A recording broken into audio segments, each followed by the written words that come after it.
Welcome to all of you. आज Rajasthan polity को start करने वाले हैं हम। इंडियन पॉलिटी मैंने आपको कंप्लीट करवा दी है। अब इंडियन और पॉलिटी के और इंडिया के आयोग और राजस्थान के आयोग दोनों के आयोगों की एक अलग से ज्वाइंट क्लास में ले लूंगा, ठीक है। अब सबसे पहले हम राजस्थान पॉलिटी पर चलते हैं कि सर राजस्थान पॉलिटी का सिलेबस क्या क्या है।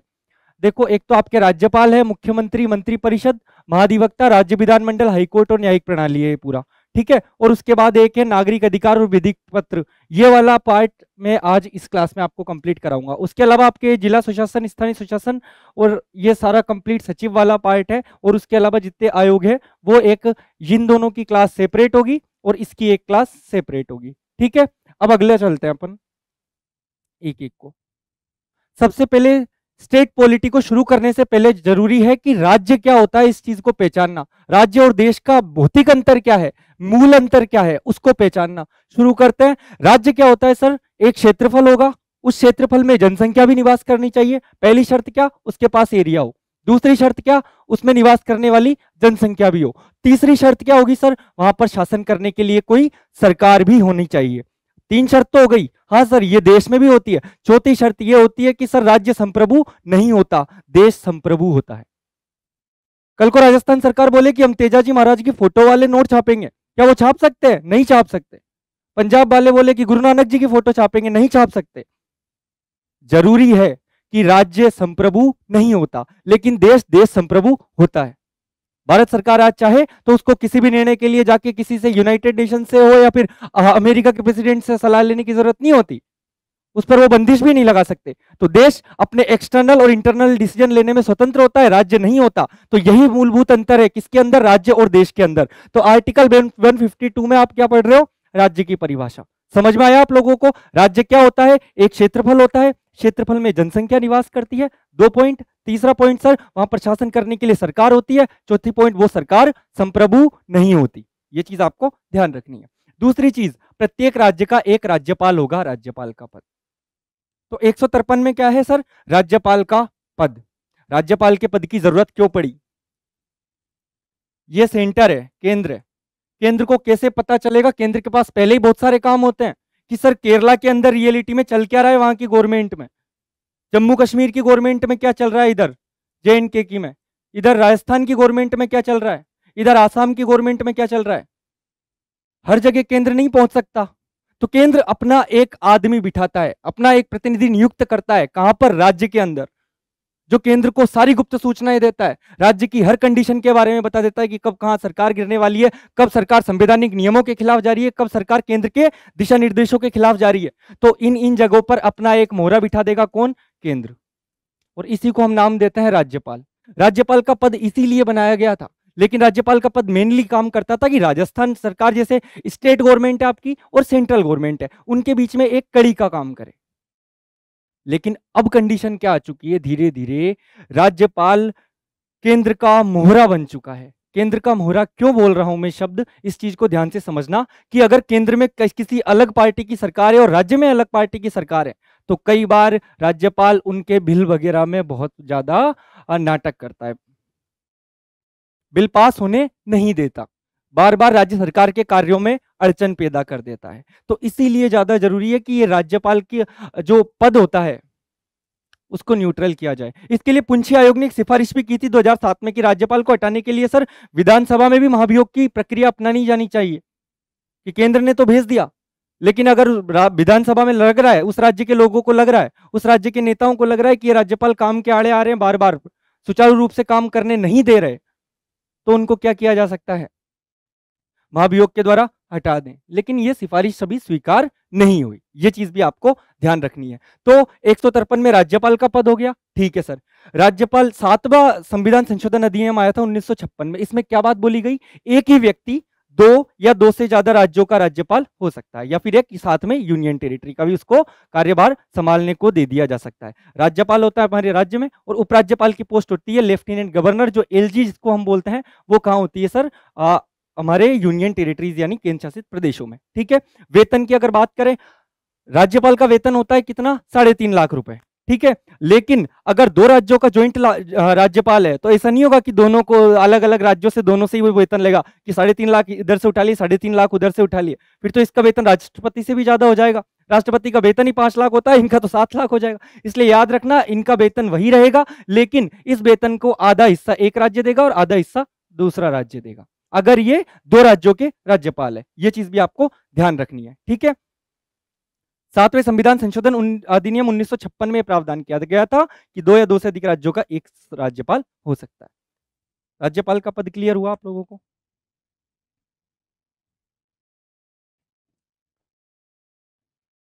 उसके बाद राज्य की कार्यपालिका का प्रधान होता है, लेकिन कैसा प्रधान? औपचारिक प्रधान। सारे ट्रांसफर पोस्टिंग का काम करवाता तो मुख्यमंत्री है। सारी पावर किसके पास होती है? मुख्यमंत्री के पास, क्योंकि वास्तविक प्रधान कौन होता है? मुख्यमंत्री। लेकिन राज्यपाल क्या होता है? बस मुख्यमंत्री राज्यपाल को बोलेगा कि इसका तो प्रमोशन कर दो, इसको हटा दो, तो वो सारा काम किसके हाथ पे होता है? मुख्यमंत्री के। लेकिन करवाया किससे जाएगा? राज्यपाल से। इसलिए औपचारिक प्रमुख, नाम का प्रमुख, पर्दे के आगे जो दिखता है आपको वो कौन होता है? राज्यपाल। बाकी करवाए जाएंगे सारे कार्य किसके द्वारा? मुख्यमंत्री के द्वारा। तो बोलो, कार्यपालिका का औपचारिक प्रधान कौन? राज्यपाल। कार्यपालिका का वास्तविक प्रधान कौन राज्य की का? मुख्यमंत्री। ये चीज भी क्लियर करना, ठीक है। राज्य की कार्यपालिका शक्ति किसके नाम में निहित होती है सर? राज्यपाल में निहित होती है। तो जितने भी राज्य के अंदर कार्य किए जाएंगे वो सब किसके नाम से ऑर्डर जारी किए जाएंगे? राज्यपाल के नाम से। लेकिन पीछे कौन खड़ा होगा? मुख्यमंत्री। तो सारी चलती किसकी है? मुख्यमंत्री। राज्यपाल क्या होता है? एक तरीके से केवल पर्दे के आगे मोहरा, ठीक है। ये चीज भी आपको याद रखनी है। दूसरी चीज, इनकी नियुक्ति कौन करता है सर? इनकी नियुक्ति करता है राष्ट्रपति। अब राष्ट्रपति भी ऐसे ही है जैसे राज्य में राज्यपाल तो केंद्र में राष्ट्रपति। यह बात आपको ध्यान रखनी है। राष्ट्रपति को कौन सलाह देता है? राष्ट्रपति को सीधा प्रधानमंत्री बोलता है कि फला आदमी को राज्यपाल बना दो, किसी भी जगह का राज्यपाल बनाना है। तो इसमें चलती किसकी है सर? प्रधानमंत्री की, ठीक है। प्रधानमंत्री राष्ट्रपति को बोलेगा इसको बनाना है इस राज्य का राज्यपाल, इसको यहां से उठा के इस राज्य से दूसरे राज्य में पटक दो, दूसरे राज्य का राज्यपाल बना दो। ये सारे काम करेगा तो राष्ट्रपति, लेकिन करवाएगा कौन? प्रधानमंत्री। क्योंकि केंद्र की कार्यपालिका का औपचारिक प्रधान कौन होता है? राष्ट्रपति। और वास्तविक प्रधान कौन होता है? प्रधानमंत्री। ये चीज भी क्लियर रखनी है, ठीक है। और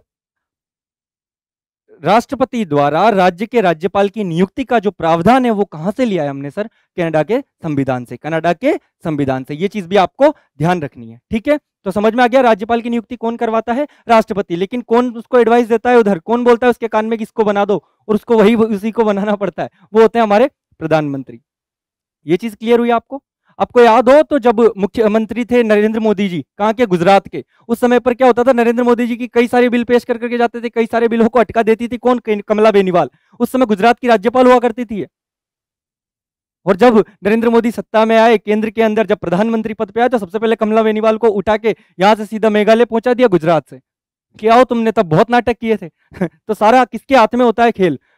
प्रधानमंत्री के हाथ में, ठीक है। ये चीज ध्यान रखना। पहले उनको मेघालय पहुंचाया, मेघालय से नागालैंड पहुंचा, और बाद में बोला कि अब आप राज्यपाल के योग्य नहीं, हटा दो, सारे पदों से हटा दिया।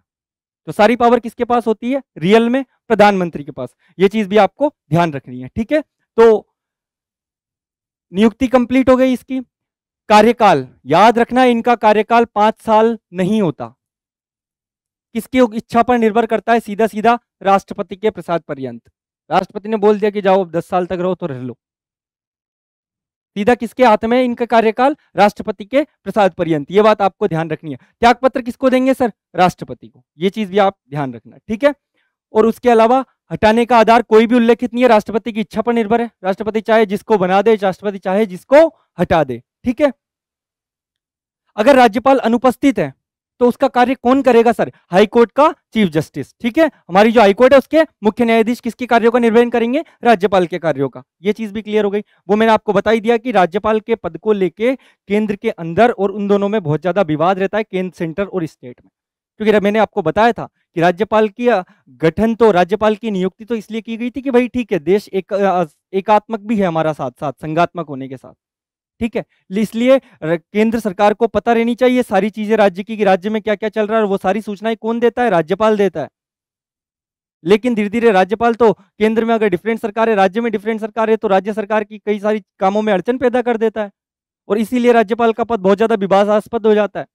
और इसीलिए सरोजिनी नायडू ने एक स्टेटमेंट दिया था कि राज्यपाल तो सोने के पिंजरे में कैद चिड़िया के समान है, जिसके खुद के हाथ में कुछ नहीं है, जो सीधा केंद्र की कठपुतली है। समझ में आया आप लोगों को? ठीक है, अगला चलते हैं। उसके बाद योग्यताएं क्या होना चाहिए? सीधी बात है, उम्र कितनी चाहिए इनके लिए? 35।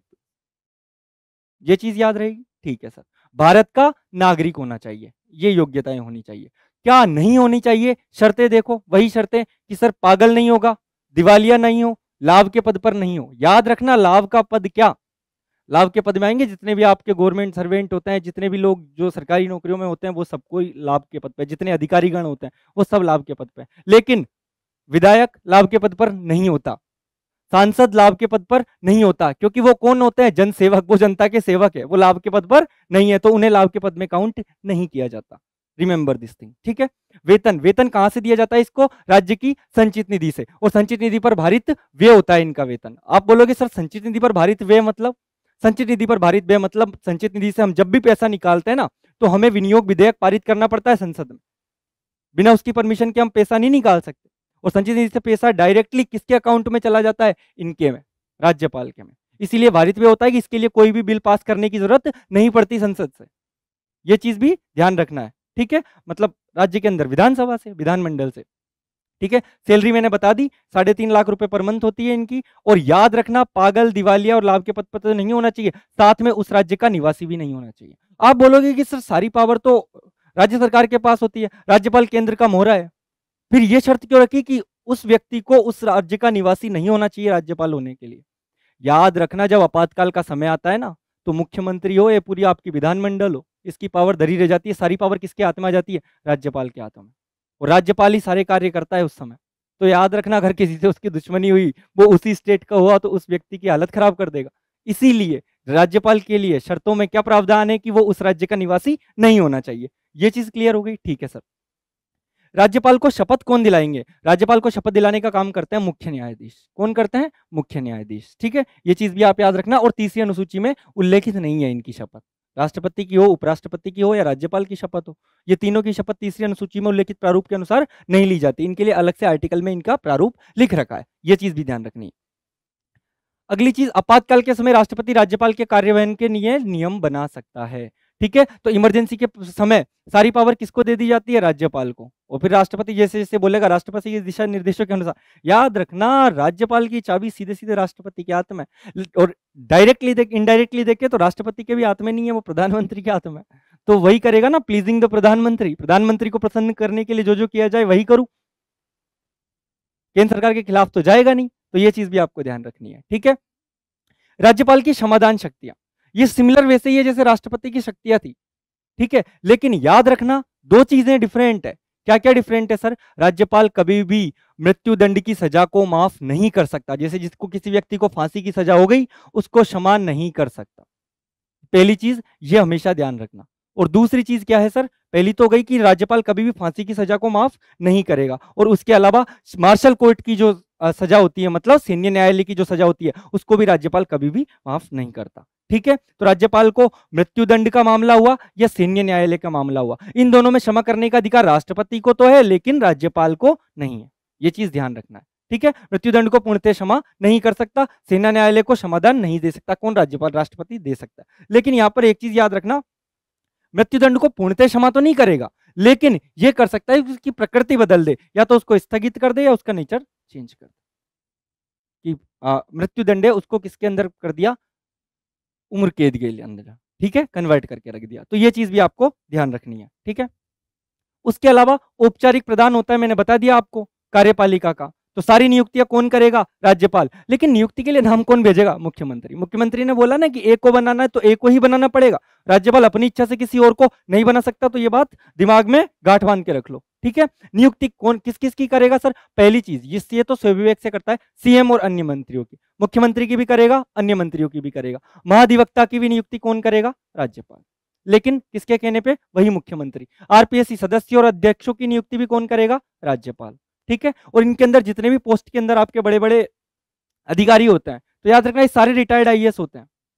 इनकी भी तो पावर, क्योंकि आज इतनी बड़ी संवैधानिक पद पे रहेंगे, तो ये एक सीनियर आईएएस ऑफिसर्स होते हैं जो 30-30, 35-35 साल का जिनको एक्सपीरियंस हो जाता है, ठीक है। तो ये चीज भी आप लोगों को ध्यान रखनी है। 25-30 साल का तो मान ही लो, 20-25 साल का तो एक्सपीरियंस आराम से इनको, तो तब जाके इनको इस पोस्ट पर पहुंचाया जाता है, ठीक है। और उसके अलावा विश्वविद्यालयों के कुलपति की, याद रखना, सारी जो स्टेट यूनिवर्सिटीज हैं उनका चांसलर कौन होता है? राज्यपाल। लेकिन वॉइस चांसलर नियुक्त करता है, इस कारण वो राज्यपाल थोड़ी एक एक यूनिवर्सिटी में जाके देखा क्या काम चल रहा है क्या नहीं चल रहा। वो तो केवल एक काम करता है कि जितने भी वॉइस चांसलर लास्ट में उनकी एक मीटिंग बुला लेगा कि भाई क्यों, कौन सी एग्जाम है, कब कंडक्ट करा रहे हो, क्यों नहीं कराई, बस इतनी सी बात है। ठीक है, उसके अलावा जिला न्यायाधीशों की भी नियुक्ति यही करते हैं।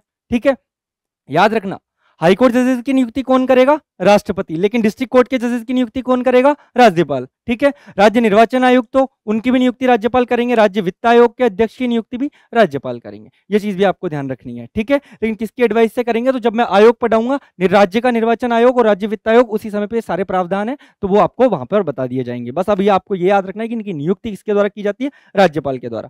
ठीक है, राष्ट्रपति से संवैधानिक आपातकाल के समय, संवैधानिक आपातकाल की मतलब राज्य में आर्टिकल 356 के अनुसार राजकीय आपातकाल, राजकीय आपातकाल मतलब राष्ट्रपति शासन की बोल सकता है, तो ये बात भी याद रखना, उसकी सिफारिश कर सकता है। ठीक है, राष्ट्रपति से बोल देगा कि यहाँ पे सरकार गिरने वाली, यहाँ पर फटाफट से क्या लगा दो? राष्ट्रपति शासन। कि कोई सरकार है उसका बहुमत अगर गिरने वाला है, राज्यपाल को पता चल गया, अविश्वास प्रस्ताव आ गया, तो फिर लास्ट में जैसे ही सरकार गिरेगी तुरंत उस जगह राष्ट्रपति शासन लगा दिया जाएगा और बोल देंगे अगले 6 महीने में इलेक्शन कंडक्ट करवा के दोबारा नई सरकार बना दी जाए। ये चीज भी ध्यान रखनी है। ठीक है, और उसके अलावा दोनों पार्ट मैंने आपको उस समय भी पढ़ाए थे ये चीज, यही राज्य है वो किसके दिशा निर्देशों के अनुसार केंद्र कार्य करेगा? केंद्र के। तो जहां वो केंद्र के दिशा निर्देशों के अनुसार कार्य नहीं करता वहां राज्य में राज्यपाल को अधिकार है कि वो क्या लगा दे? राष्ट्रपति शासन। उसके अलावा राज्य संविधान के अनुसार कार्य करेगा, अगर राज्य संविधान के अनुसार कार्य न करे तो भी राज्यपाल को क्या अधिकार है? वहां पर राष्ट्रपति शासन के लिए सिफारिश करे, किससे? वही राष्ट्रपति से। ये चीज भी आपको ध्यान रखनी है बिल्कुल अच्छे से। ठीक है, मुख्यमंत्री से शासन प्लस प्रशासन से रिलेटेड इंफॉर्मेशन भी मांग सकता है। तो ये तो खैर मुख्यमंत्री का कर्तव्य होता है, आगे जाके एक पर्टिकुलर आर्टिकल में पूरा कंप्लीट पढ़ाऊंगा ये। तो ये क्या होता है? मुख्यमंत्री की जिम्मेदारी होती है कि राज्यपाल को सारी की सारी इंफॉर्मेशन दे। तो मंत्री परिषद और राज्यपाल के बीच में कड़ी कौन हो गया? मुख्यमंत्री। और केंद्र सरकार और राज्य के बीच में कड़ी का काम कौन कर रहा है? राज्यपाल। ये चीज भी आपको ध्यान रखनी है। ठीक है, उसके अलावा देखो सर, विधायी शक्ति राज्य विधानमंडल का अंग तो होता ही है। ठीक है, 3 अंग होते हैं राज्य विधानमंडल के, कौन कौन? विधानसभा, विधान परिषद और एक कौन होता है? राज्यपाल। तो याद रखना विधानमंडल का अभिन्न अंग होते हैं। विधान परिषद में 1/6 सदस्यों का मनोनयन करेंगे कि 1/6 सदस्य, मतलब हर 6 में से एक सदस्य का मनोनयन किसके द्वारा किया जाएगा? राज्यपाल के द्वारा। ठीक है, उसके अलावा अध्यादेश जारी करने की शक्ति होती है इनको। ठीक है, ये चीज भी आपको ध्यान रखनी है कि सर अध्यादेश जारी कर दिया जाता है। ठीक है, अगर सत्र नहीं चल रहा हो विधानसभा का, लेकिन क्या है कि उसको या तो सत्र चल रहा हो तो 42 दिन के अंदर, मतलब 6 सप्ताह के अंदर, या फिर अगर सत्र नहीं चल रहा हो तो 6 महीने के अंदर पास करना जरूरी है। कहां से? विधानसभा से। ये चीज याद रखनी है। और विधान परिषद भी है 2 सदन है, अगर आपके यहाँ पे द्विसदनीय व्यवस्था है तो दोनों सदनों से पास होना जरूरी है। ये चीज भी आपको अच्छे से दिमाग में बिठा लेनी। ठीक है, डन। ठीक, वीटो शक्ति राज्यपाल किसी भी चीज को एक बार पुनर्विचार के लिए लौटा सकता है, किसी भी बिल को, एक्सेप्ट मनी बिल, यानी कि धन विधेयक। आप पूछोगे धन विधेयक क्या होता है? वो पैसा जो आपके गवर्नमेंट का जो संचित निधि होती है, जैसे स्टेट गवर्नमेंट है उसका जो संचित निधि है वो सारा कहाँ पे जमा होता है? वही आरबीआई में। ठीक है, अब उसके अंदर पैसा आ रहा है या वहां से पैसा जा रहा है, उस पे अगर पैसे पे इम्पैक्ट पड़े कोई भी, तो वो सारा पैसा किस चीज से रिलेटेड कहला जाता है? Money bill pay. ठीक है, तो वो सारा पैसा क्या कहला जाता है? धन विधेयक। ये चीज भी आपको ध्यान रखनी है। ठीक है, तो एक बार पुनर्विचार के लिए लौटा सकता है, किसके अलावा? धन विधेयक के अलावा। ठीक है, राज्यपाल किसी विधेयक को राष्ट्रपति हेतु आरक्षित भी कर सकता है। याद रखना राज्यपाल को ये स्पेशल पावर है, ये पावर राष्ट्रपति के पास नहीं होती। राष्ट्रपति तो ऊपर किससे डिस्कस करेगा कि मैं इसको उनके लिए आरक्षित करता हूं? राष्ट्रपति से ऊपर है ही कौन? राष्ट्रपति खुद ही सर्वे सर्वा है। राज्यपाल के पास पावर होती है कि कोई भी बिल आया, ठीक है, या तो पुनर्विचार के लिए लौटा दे, या वो जेब वीटो कर ले, जेब में रख ले, या फिर वो तीसरी एक्स्ट्रा पावर क्या होती है जो राष्ट्रपति के पास नहीं होती? क्या होती है कि वो राष्ट्रपति के लिए किसी भी बिल को आरक्षित करके रख सकता है। ये चीज भी आपको ध्यान रखनी है। कैसे बिल होते हैं? कुछ केस देख लो। विधेयक जो हाईकोर्ट की शक्ति को कम करे, अगर विधानसभा में ऐसा बिल पेश किया जाता है जो हाईकोर्ट की शक्तियों को कम कर रहा हो, तो ऐसे केस में भी उसको क्या कर सकता है? वो रिजर्व कर सकता है। किसके लिए? राष्ट्रपति के लिए। डीपीएसपी के विरुद्ध हो, नीति निषेधक तत्वों के विरुद्ध हो, संपत्ति के अर्जन हेतु हो और राष्ट्रीय महत्व के विषय का हो। तो ये चीज भी आपको ध्यान रखनी है। ठीक है, क्लियर आप लोगों को? उसके अलावा धन विधेयक होता है ना, धन विधेयक को कभी भी पुनर्विचार के लिए नहीं लौटाते। और उसके अलावा राष्ट्रपति के विचार के लिए इसको सुरक्षित रख लिया जाता है। तो हमेशा याद रखना, मनी बिल है वो कैसे पेश होता है, पहले ही पूर्वानुमति ले ली जाती है इनकी, किनकी, राज्यपाल की, इसलिए इसको ये वापस लौटा नहीं सकता। दूसरी चीज, हाँ ये काम कर सकते हैं कि राष्ट्रपति के विचार के लिए कि सर इतना पैसा खर्च हो रहा है, राज्य सरकार बहुत ज्यादा पैसा खर्च कर रही है, ठीक है, और जबकि राज्य को कर्जे में जा रहा है, कुछ ऐसी सिचुएशन आ जाए जहां पर संवैधानिक नियमों के खिलाफ दिखे राज्य का बजट, तो ऐसे केस में वो राष्ट्रपति के लिए आरक्षित रख सकता है। कौन रख सकता है? राज्यपाल रख सकता है। ये बात भी आपको ध्यान रखनी है, ठीक है। तो ये राज्यपाल के बारे में, ठीक है। अब दूसरी चीज, न्यायिक शक्तियां मैंने आपको बता दी, समाधान शक्तियां हैं कि भाई फांसी की सजा को पूर्णतः माफ नहीं कर सकता, पहली चीज। मार्शल कोर्ट यानी सैन्य न्यायालय की सजाओं को माफ नहीं कर सकता, 161 में ये सारी चीजें मेंशन है, आगे आर्टिकल वाइज ये सारी चीजें आ जाएंगी, डोंट वरी। 217 के अकॉर्डिंग क्या था, राष्ट्रपति हाईकोर्ट के चीफ जस्टिस की नियुक्ति करते हैं तो किससे साथ में सलाह मांगते हैं? राज्यपाल से, ठीक है। तो 3 लोगों की कमेटी बैठती है जिसके अंदर सुप्रीम कोर्ट का चीफ जस्टिस बैठेगा, उसके अलावा राज्यपाल बैठेंगे और साथ में एक और विधिवेत्ता बैठेंगे। तो इन तीनों से सलाह लेके और फिर जाके किसकी नियुक्ति की जाती है? हाईकोर्ट के चीफ जस्टिस की, ये भी याद रखना। हाईकोर्ट के सभी न्यायाधीशों को शपथ कौन दिलाएगा? सर राज्यपाल, ये बात भी ध्यान रखना। हाईकोर्ट के न्यायाधीशों की नियुक्ति तो कौन करते हैं? राष्ट्रपति, लेकिन शपथ कौन दिलाएगा? राज्यपाल। हाईकोर्ट के न्यायाधीश त्यागपत्र किसको देते हैं? राष्ट्रपति को। जिला न्यायाधीशों की नियुक्ति कौन करेगा? राज्यपाल। तो ये न्यायिक शक्तियों के अंदर आ जाएगा, ये मैंने पहले ही बता दिया आपको। अन्य न्यायिक अधिकारियों की नियुक्ति कभी अधिकार किनको है? 234 के तहत इनको, लेकिन इनको ये सारा काम किसके कहने पर करना पड़ता है? कोलोजियम के। राज्यपाल खुद की इच्छा से नहीं कर सकता किसकी भी नियुक्ति, ये चीज याद रखना। हाँ, राज्यपाल खुद की इच्छा से कर सकता है, जो विवेकाधिकार शक्ति में मैं आपको पढ़ाऊंगा। देखो विवेकाधिकार शक्ति सबसे इंपॉर्टेंट जो विवेकाधिकार शक्ति है इसकी, विधानसभा में अगर किसी को भी स्पष्ट बहुमत नहीं हो तो मुख्यमंत्री की नियुक्ति कौन कर सकते हैं? सर राज्यपाल। मतलब सोचो, अगर आपके यहाँ 200 सीट है और 100 प्लस सीट चाहिए, किसके लिए? बहुमत के लिए, ठीक है। ए पार्टी है, उसको मिली 40, बी को मिली 15 और सी को कितनी मिली सर? 45। अब आप बोलोगे डायरेक्ट कि सर राज्यपाल इन तीनों में से किसी को भी मुख्यमंत्री नियुक्त करना हो, किसको करेगा? आपको लग रहा होगा कि जिसको सबसे ज्यादा सीट आई है उसको करेगा, नहीं, वो किसी को भी कर सकता है। बिहार का केस देखो आप, जैसे ये केस है ना ए बी और सी, वैसे के वैसे ही केस हुआ है। सबसे ज्यादा सीट किसको आई थी? आरजेडी को। आरजेडी किसकी है? लालू यादव की, ठीक है। उसके बाद सीट आई थी बीजेपी को और उसके बाद जेडीयू को, जो नीतीश कुमार की पार्टी है। लेकिन उनको पता था ना तो आरजेडी और बीजेपी तो एक साथ मिल नहीं सकते, तो एकमात्र पार्टी है कौन? नीतीश कुमार वाली जेडीयू, जो आरजेडी के साथ मिलकर सरकार बना सकती है, जो बीजेपी के भी साथ सरकार बना सकती है। तो जैसे ये इसमें बी केस है, वैसे ही सबसे कम सीट वाले को उन्होंने बोला कि आप मुख्यमंत्री बन जाओ, मैं आपको मुख्यमंत्री के पद पर नियुक्त करता हूं और अपना बहुमत सिद्ध करो। फिर उन्होंने बीजेपी के साथ मिलकर राज्य में सरकार बनाई।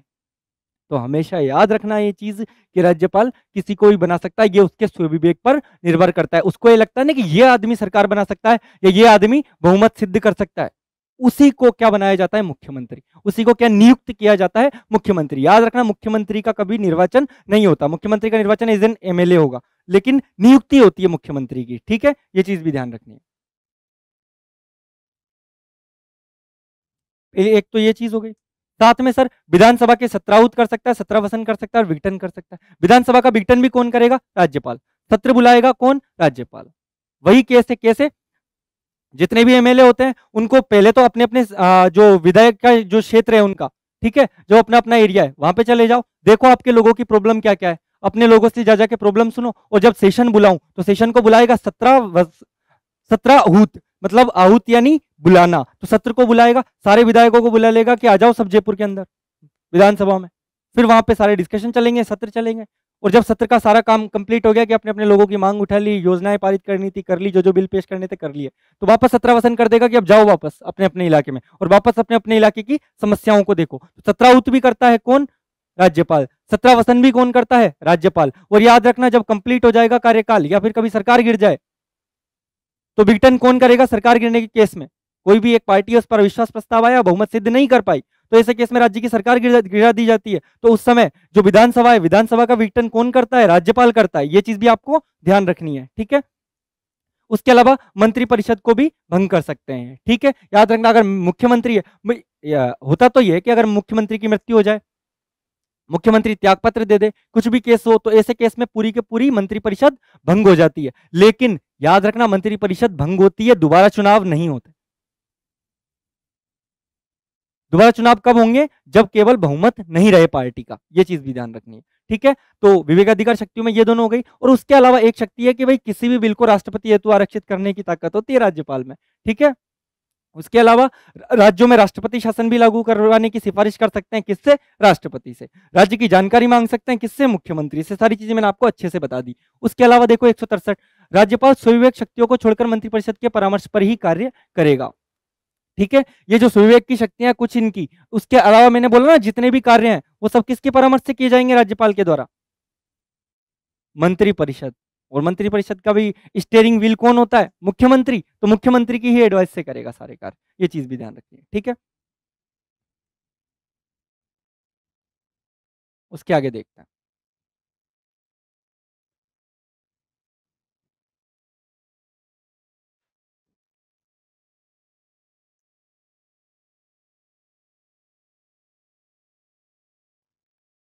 239 के तहत क्या है? राष्ट्रपति राज्यपाल को किसी यूटी का प्रशासक भी नियुक्त कर सकता है।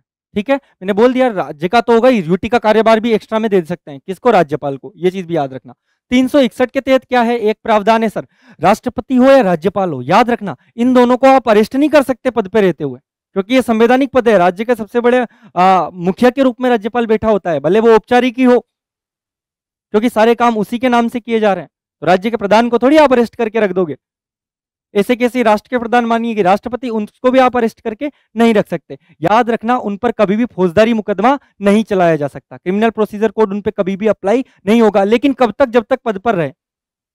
राष्ट्रपति आज किसी का मर्डर करते तो जब तक राष्ट्रपति पद पर है तब तक उन्हें आप अरेस्ट नहीं कर सकते, भले कितने सबूत उनके खिलाफ मिल जाए। लेकिन हाँ, जैसे ही पद से हटे उसी दिन तुरंत कोर्ट उनको समन भेज देगा, तुरंत बुलावा जाएगा कि जाओ अब जेल। ये चीज भी आपको ध्यान रखनी है। ठीक है, उसके अलावा राज्यपाल का केस में भी यही है। ठीक है, तो याद रखना इन पर फौजदारी मुकदमा नहीं चलाया जा सकता। मुकदमे दो दो होते हैं, एक तो दीवानी, एक फौजदारी। दीवानी क्या होता है? पैसे से रिलेटेड, ये कल को किसी की जमीन ही हड़प ले। ठीक है, तो पैसे वगैरह का और इनके मामले का तो मामला चला जा सकता है, इन पर जुर्माना लगाया जा सकता है, या फिर किसी की भी जमीन हड़पने से इनको रोका जा सकता है। लेकिन फौजदारी मुकदमा इन पे कभी लागू नहीं होगा। किस किस पे? राष्ट्रपति और राज्यपाल पे। पर कब तक लागू नहीं होगा? जब तक ये पद पर बने रहते हैं, और जैसे ही पद से हटे तो इन पर भी वो मुकदमा लग जाएगा। ये चीज भी आपको ध्यान रखनी है। ठीक है, ओके। वित्तीय शक्तियां देखो, 198 के तहत मैंने बोला धन विधेयक पेश करने से पहले ही राज्यपाल की पूर्व अनुमति ले ली जाती है। तो ये भी आर्टिकल याद रखना, एग्जाम में पूछता है, वो 198 आर्टिकल के तहत है। बाकी सारे आर्टिकल आगे आ जाएंगे, टेंशन मत लो। सारे के सारे कंप्लीट आर्टिकल मैं बहुत अच्छे से पढ़ा दूंगा। 202 के तहत क्या है? वार्षिक वित्तीय विवरण किसके नाम से पेश होता है? राज्यपाल के नाम से। मतलब बजट पेश करने की पावर कॉन्स्टिट्यूशन ने किसको दी है? राज्यपाल को। केंद्र में किसको दी है? राष्ट्रपति को। लेकिन ये करवाते हैं किससे? राष्ट्रपति कराता है केंद्र में जो वित्त मंत्री होते हैं उनसे। तभी तो निर्मला सीतारमण हमारा बजट पेश करती है। और उसके अलावा राज्य के अंदर कौन करते हैं? राज्य के वित्त मंत्री। ये चीज भी आपको याद रखनी है। और जो वित्त मंत्री है, वित्त मंत्रालय का कार्यभार राजस्थान में किसको है? दिया कुमारी को। तभी आपने देखा होगा ना वीडियोस में, दिया कुमारी भाषण पढ़ती है। बाकी ये पावर तो होती है राज्यपाल के पास, लेकिन राज्यपाल किसको बोलता है? मंत्री को, कि भाई जैसे हमारी वित्त मंत्री है राजस्थान की, कौन? दिया कुमारी, तो उनको बोल देता है। ठीक है, ये चीज भी याद रखना। उसके अलावा राज्य के आकस्मिक कोष पर किसका नियंत्रण होता है? राज्यपाल का। मैंने बोला संचित निधि, एक होती है संचित निधि। संचित निधि में तो सारा पैसा जमा रहेगा। ठीक है, संचित निधि से पैसा निकालना है आपको तो भारित हुए तो उसमें से डायरेक्ट कट जाएंगे अकाउंट से। लेकिन बाकी जितना भी एक्स्ट्रा पैसा निकालना है वो सारा बिल पेश कर करके निकालो, करो विधेयक पेश। ठीक है, लेकिन सर अगर राज्य में कुछ आपातकाल लग जाए, अचानक कुछ इमरजेंसी आ जाए, कोई आकस्मिक ऐसी घटना हो, उसके लिए पैसा चाहिए, तो संसद में या सॉरी विधानमंडल के अंदर बिल पेश करने थोड़ी बैठ जाएंगे हम। उस समय के लिए हम इमरजेंसी में कुछ पैसा रखते हैं हमेशा अपने पास, मतलब राज्य सरकार रखती है अपने पास कुछ पैसा, और उस पैसे को निकालने का हक किसके पास होता है? राज्यपाल के पास। तो राज्यपाल उसको निकलवा देगा। ये चीज भी आपको ध्यान रखनी है। ठीक है, उसके अलावा देखो अध्यक्ष होता है, तो कुछ पर्टिकुलर इंस्टीट्यूशंस हैं उनके भी अध्यक्ष का और संरक्षक का काम करता है। एग्जाम में आपके डायरेक्ट पूछता है कि राज्यपाल निम्न में से किसका अध्यक्ष है, किसका नहीं है, तो स्टेटमेंट दे देता है, इसलिए आप लोगों को ये पढ़ना जरूरी है। राजस्थान रेड क्रॉस सोसाइटी का अध्यक्ष के रूप में काम करता है, संरक्षक के रूप में करता है Rajasthan state Bharat scout guide का संरक्षक है, अध्यक्ष के रूप में काम करता है भूतपूर्व सैनिक कल्याण से संबंधित प्रबंधन समिति का। अध्यक्ष का ही काम करेंगे ये पश्चिमी सांस्कृतिक केंद्र उदयपुर का। और उसके अलावा सरोजिनी नायडू का मैंने उस समय भी आपको बड़ा समय एक स्टेटमेंट बोला था। सरोजिनी नायडू ने क्या कहा था कि राज्यपाल सोने के पिंजरे में कैद एक चिड़िया के समान है। समझ में आया आप लोगों को? तो राज्यपाल का पद है ही विवादास्पद, क्योंकि नियुक्त कर रहा है केंद्र का, तो राज्य वालों को लगता है कि यार ये तो हमारा दुश्मन है, अगर राज्य में डिफरेंट पार्टी की सरकार है, और वो परेशान भी करते हैं कई बार। आपने दिल्ली में देखा होगा ना, उस समय बार बार न्यूज पे यही हेडलाइन चलती रहती थी कि एलजी और केजरीवाल में फिर लड़ाई, एलजी और केजरीवाल में फिर लड़ाई। एलजी कौन था? वही लेफ्टिनेंट गवर्नर माने आई उपराज्यपाल। तो केजरीवाल परेशान हो गए थे कि सर हमें सीसीटीवी कैमरे तक नहीं लगा रहे थे, सीसीटीवी कैमरे की फाइल 6 महीने अटका रखी है इनने। इसलिए केजरीवाल उस बहुत ज्यादा इरिटेट हो चुका था किससे? राज्यपाल। ठीक है, तो ये चीज याद रखना, सरकार कोई भी हो हमेशा अपनी थोड़ी सी मनमानी दिखाएगी। जैसा आपको आज दिख रहा है कि केंद्र सरकार के अंडर ये राज्यपाल हो या ईडी हो, ये सारे काम कर रहे हैं, ठीक है, तो जो इनके थोड़ा थोड़ा अपोज में जाने लगता है, हर किसी को डर दिखा रखा है ईडी का, या वैसे के वैसे आप जब लोग मनमोहन सिंह के कार्यकाल को देखोगे, उस समय तो हम लोग बहुत छोटे थे, लेकिन जब पूछने पर पता चलता है कि उस समय भी ऐसे ही सीबीआई वगैरह का खौफ था, लोग डरते थे उस समय भी। किससे? सीबीआई वगैरह से, जैसे आईडी से डरता है। तो सरकार कोई भी हो भैया, बात यही है कि ट्रेन है, ट्रेन एक पटरी पर चल रही है, उस ट्रेन में आप बिठा किसी को भी दो, दोनों ही ड्राइवरों को, वो सेम स्टेशन के होते हुए जाएगी। ठीक है, ये चीज भी आपको ध्यान रखनी है। तो जब तक हम नियम कायदे कानून और हमारी सोच नहीं बदलेंगे नेताओं को चुनने में और कंप्लीट सिस्टम को चुनने में, अकेले अच्छे प्रधानमंत्री के चुनने से कुछ नहीं होगा। पूरे सिस्टम में जितने भी नीचे के नेता है, जो आपकी जातियों के अलग अलग बाहुबली है, जिनको आप चुनकर भेजते हो, तो जब इनको चुनने का साधन है अपवित्रता कि आपने जाति देख के चुना, तो देखो अब जाति कल्याण करेगा, बाकी समाज का कल्याण नहीं कर सकता। वो आपके लिए आर्थिक कोई मदद नहीं करेगा, आपके लिए शिक्षा का काम नहीं करेगा, हाँ जातिवादी नारे लगवा देगा और भी जो इन जाति के बाहुबलियों को। ठीक है, तो इस जाति के जितने ही बाहुबली है, गुंडे हैं, जितने जातिवादी नेता देखे होंगे, देखोगे आप सीधे गुंडागिर्दी करते हुए दिखेंगे आपको, और आप जानते हो कितने हैं, कहने की जरूरत नहीं होनी चाहिए नाम कैमरा पर। ठीक है, उसके अलावा देखो राज्यपाल का पद कहां से शुरू हुआ? 30 मार्च 1949 को राजस्थान संघ का निर्माण हुआ। ठीक है, और यहां से लेके 31 अक्टूबर 1956 तक राजस्थान में किसका पद था? राज प्रमुख का। और राज प्रमुख कौन थे सर? जयपुर के महाराजा सवाई मान सिंह। 1 नवंबर 1956 को यह पद समाप्त कर दिया गया। और किसका गठन किया? राज्य पुनर्गठन आयोग की सिफारिश पर प्रथम राज्यपाल। तो ये जो राज प्रमुख का पद था, राज प्रमुख का नाम क्या हो गया अब जाके? राज्यपाल। ये बात भी आपको ध्यान रखनी है। ठीक है, 25 अक्टूबर 1956 को नियुक्त किए गए प्रथम राज्यपाल। ठीक है, ये भी आप क्लियर रखना। डन। ठीक है, अब राजस्थान में राष्ट्रपति शासन 4 बार लगा है। अब राज्यपाल के बारे में क्या कुछ फैक्ट्स हैं आपके? क्या है राजस्थान पॉलिटी के अंदर, जितना मैंने देखा है एग्जाम्स में, आप लोगों के ये तो एक्ट कॉन्स्टिट्यूशन ये वाला पार्ट तो इंडियन पॉलिटी वाले पोर्शन में ज्यादातर पूछता है। वो राजस्थान पॉलिटी के अंदर वो सीधे पूछता है इतने घटिया घटिया फैक्ट, वो कुछ भी पूछ लेगा। ऐसा कौन सा मुख्यमंत्री था जिसके कान और मुंह दोनों पे तिल था? वो कुछ भी पूछ सकता है, अजीब से क्वेश्चन बना सकता है। इसलिए इनके अंदर जितने जो स्टैंडर्ड और मेजर क्वेश्चन है, उन फैक्ट्स हैं वो मैं बता देता हूँ। यहाँ कौन कौन से राज्यपाल इंपॉर्टेंट रहे, कौन कौन से के समय मेजर कुछ अच्छे इंसिडेंट हुए हैं, उनको आप देख लो। राजस्थान में राष्ट्रपति शासन कितनी बार लगा है अब तक? 4 बार। कब कब? 1967, 77, 80 और 92। 4 बार राष्ट्रपति शासन लगा है। राष्ट्रपति शासन जब 1967 वाला लगा, उस समय राज्यपाल कौन थे सर? संपूर्णानंद जी। 77 वाला लगा जब, कौन थे? वेदपाल त्यागी। 1980 वाला लगा तब कौन थे? राज्यपाल रघुकुल तिलक साहब। 1992 वाला लगा तब कौन थे? एम रेड्डी। ठीक है, और उस समय मुख्यमंत्री कौन थे? मोहनलाल सुखाड़िया, हरदेव जोशी, भैरों सिंह शेखावत। ये बात भी आपको ध्यान रखनी है। तो मैं इसको कैसे याद कराता हूं? संपूर्ण वेद पढ़ के रघुकुल के लिए रेडी हो जाओ। तो 67, 77, 80, 92 याद कर लो, संपूर्ण वेद पढ़ के रघुकुल के लिए रेडी हो जाओ। ये चीज भी क्लियर हो गई। और मुख्यमंत्री का नाम में अगर बात करूं तो मोहनहरी भेरो, मोहनहरी भेरो। ठीक है, ये चीज भी क्लियर हो गई। राजस्थान के प्रथम राज्यपाल कौन रहे? गुरमुख निहाल सिंह। मैक्सिमम कार्यकाल कौन किसका था? गुरमुख निहाल सिंह का। याद रखना, इमरजेंसी है, राष्ट्रपति शासन जो लगा है ना, इनके बारे में कुछ एक्स्ट्रा फैक्ट्स भी हैं जो मैं अलग से भी आपको लिख के दे दूंगा, क्योंकि वो आजकल इसके अंदर ना 1 और 2+ डेप्थ में पूछता है, तो इसको थोड़ा और डेप्थ में पढ़ लेना अगर आपके पास कोई स्टैंडर्ड बुक हो। अदरवाइज मैं इसी में आपको मेंशन करके दिखा दूंगा, बाद में भेज दूंगा। इंपॉर्टेंट फैक्ट्स की अगर बात करते हैं, राजस्थान के प्रथम राज्यपाल कौन हो गए सर? गुरमुख निहाल सिंह। इन्हीं का कार्यकाल मैक्सिमम कार्यकाल था। ठीक है, 6 साल का। ठीक है, प्रथम कार्यवाहक राज्यपाल कौन थे? जगत नारायण। त्याग पत्र देने वाले प्रथम राज्यपाल कोई पूछे तो जोगेंद्र सिंह। जोगी है, जोगी त्याग देके कि भाई हम तो योगी आदमी है, झोला उठा के चल पड़ेंगे, तो जोगेंद्र सिंह जी त्याग पत्र देके चल दिए। ठीक है, ऐसे याद रख सकते हो। राज्यपाल की अगर बात करूं, राज्यपाल और आरपीएससी मेंबर दोनों के पद पर कौन रहा? रघुकुल तिलक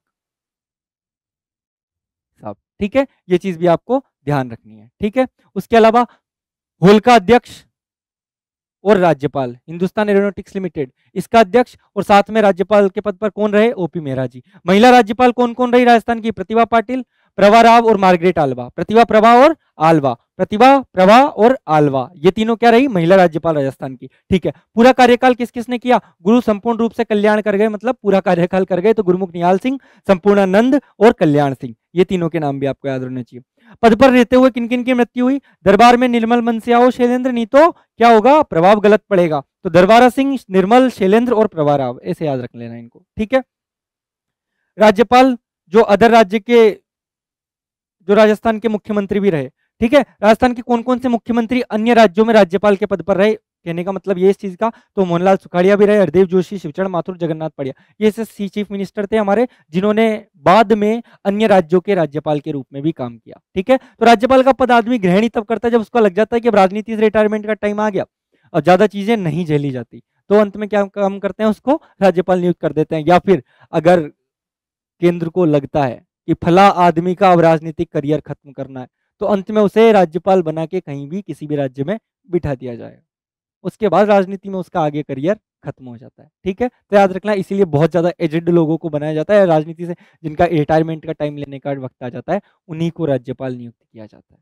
ठीक है, ये चीज भी आपको ध्यान रखनी है। राज्यपाल प्लस लोकसभा अध्यक्ष कौन रहे थे? ऐसे आदमी जो राज्यपाल भी रहे और लोकसभा अध्यक्ष भी रहे, कौन? बलिराम भगत साहब, ये बात भी आप ध्यान रखना। ठीक है, तो ये राज्यपाल के बारे में कंप्लीट चीजें हो गई। ठीक है, यहां तक क्लियर, कंप्लीट। अब राज्यपाल के आर्टिकल एक बार और बता देता हूं मैं, ताकि आप लोगों को अच्छे से याद हो जाए।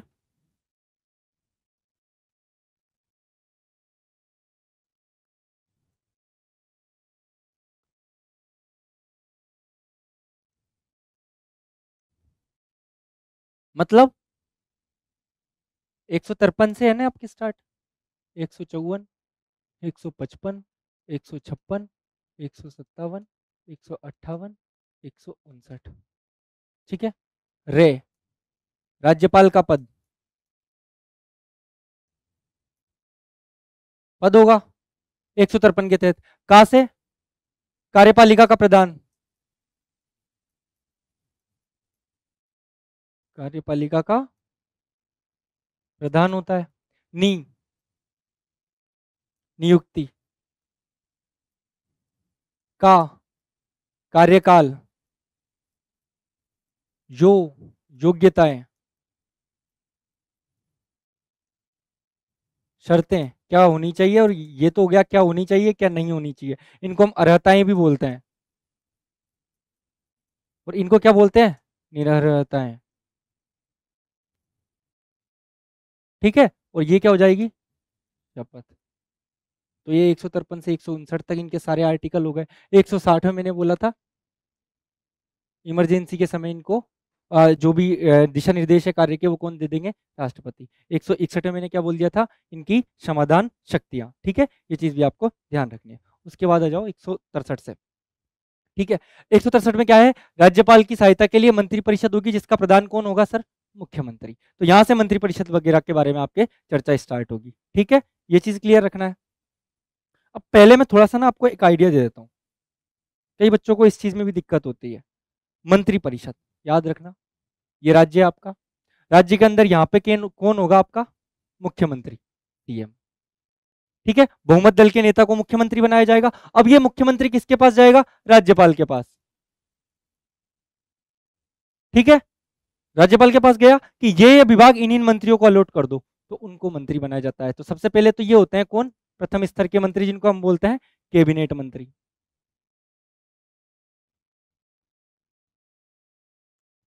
समझ में आया? उसके बाद कौन होते हैं इनके पीछे, इनको असिस्ट करने के लिए कि कभी कैबिनेट मंत्री अनुपस्थित हो तो उसका काम भी ये कर देंगे। कौन होते हैं सर? राज्य मंत्री। और उसके बाद में तीसरे होते हैं कौन? उप मंत्री। ठीक है, ये चीज भी आपको ध्यान रखनी है। अब देखो, ये जो राज्य मंत्री है। राज्य मंत्री अगर कैबिनेट मंत्री अगर अनुपस्थित है तो उसकी जगह काम करने कौन जाएंगे? राज्य मंत्री। तो उस समय राज्य मंत्री को किस लिए क्या साथ में क्या कहा जाता है? स्वतंत्र प्रभार। लेकिन कब? जब वो कैबिनेट के अंदर बैठे, जब वो कैबिनेट मंत्री के रूप में कार्य करे, ठीक है। लेकिन कैबिनेट मंत्री के रूप में जब राज्य मंत्री कार्य करता है तो इसको क्या बोला जाता है? स्वतंत्र प्रभार का मंत्री। याद रखना, मुख्यमंत्री होगा, हर विभाग का एक एक कैबिनेट मंत्री होगा। जैसे वित्त मंत्रालय है तो कई बार एक ही मंत्री को 3-4 विभागों को दे दिया जाता है, ठीक है। जैसे दिया कुमारी वो उप मुख्यमंत्री है, साथ में वित्त मंत्री भी है, और 2-3 डिपार्टमेंट भी है, 3-4 डिपार्टमेंट सीएम साहब खुद के लिए रखते हैं, और उसके अलावा अलग अलग मंत्रियों को दे दिए जाते हैं। तो हर डिपार्टमेंट का जो हेड मंत्री होगा ना, मुख्य मेन, तो वो सारे इसमें होंगे। इन सबको कंडक्ट, इन सबको लीड कौन करेगा? इन सबका स्टीयरिंग व्हील कौन होगा? मुख्यमंत्री, ठीक है। इन कैबिनेट मंत्री को असिस्ट करने के लिए कौन होंगे सर? राज्य मंत्री, जो सहायता करेंगे इनकी। और इसके बाद में उपमंत्री होते हैं, जो राज्य मंत्री और कैबिनेट मंत्री दोनों को, या फिर इनको सहायक मंत्री बोलते हैं, ये राज्य मंत्री को और कैबिनेट मंत्री दोनों को असिस्ट करेंगे। ये चीज भी आपको ध्यान रखनी है। और यही जो सीएम प्लस कैबिनेट मंत्री का जो ग्रुप है ना,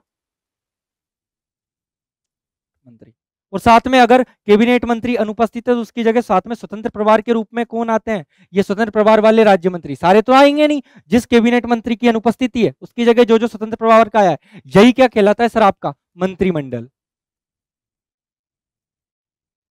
और ये पूरा क्या कहलाता है? आपका मंत्री परिषद। तो याद रखना है, मंत्री परिषद आकार में बड़ा है, मंत्री परिषद, मंत्रिमंडल आकार में छोटा है। लेकिन पावर कहां है? क्वालिटी कहां है? सारे के अपर लेवल के सारे मंत्री किसमें बैठेंगे? मंत्रिमंडल।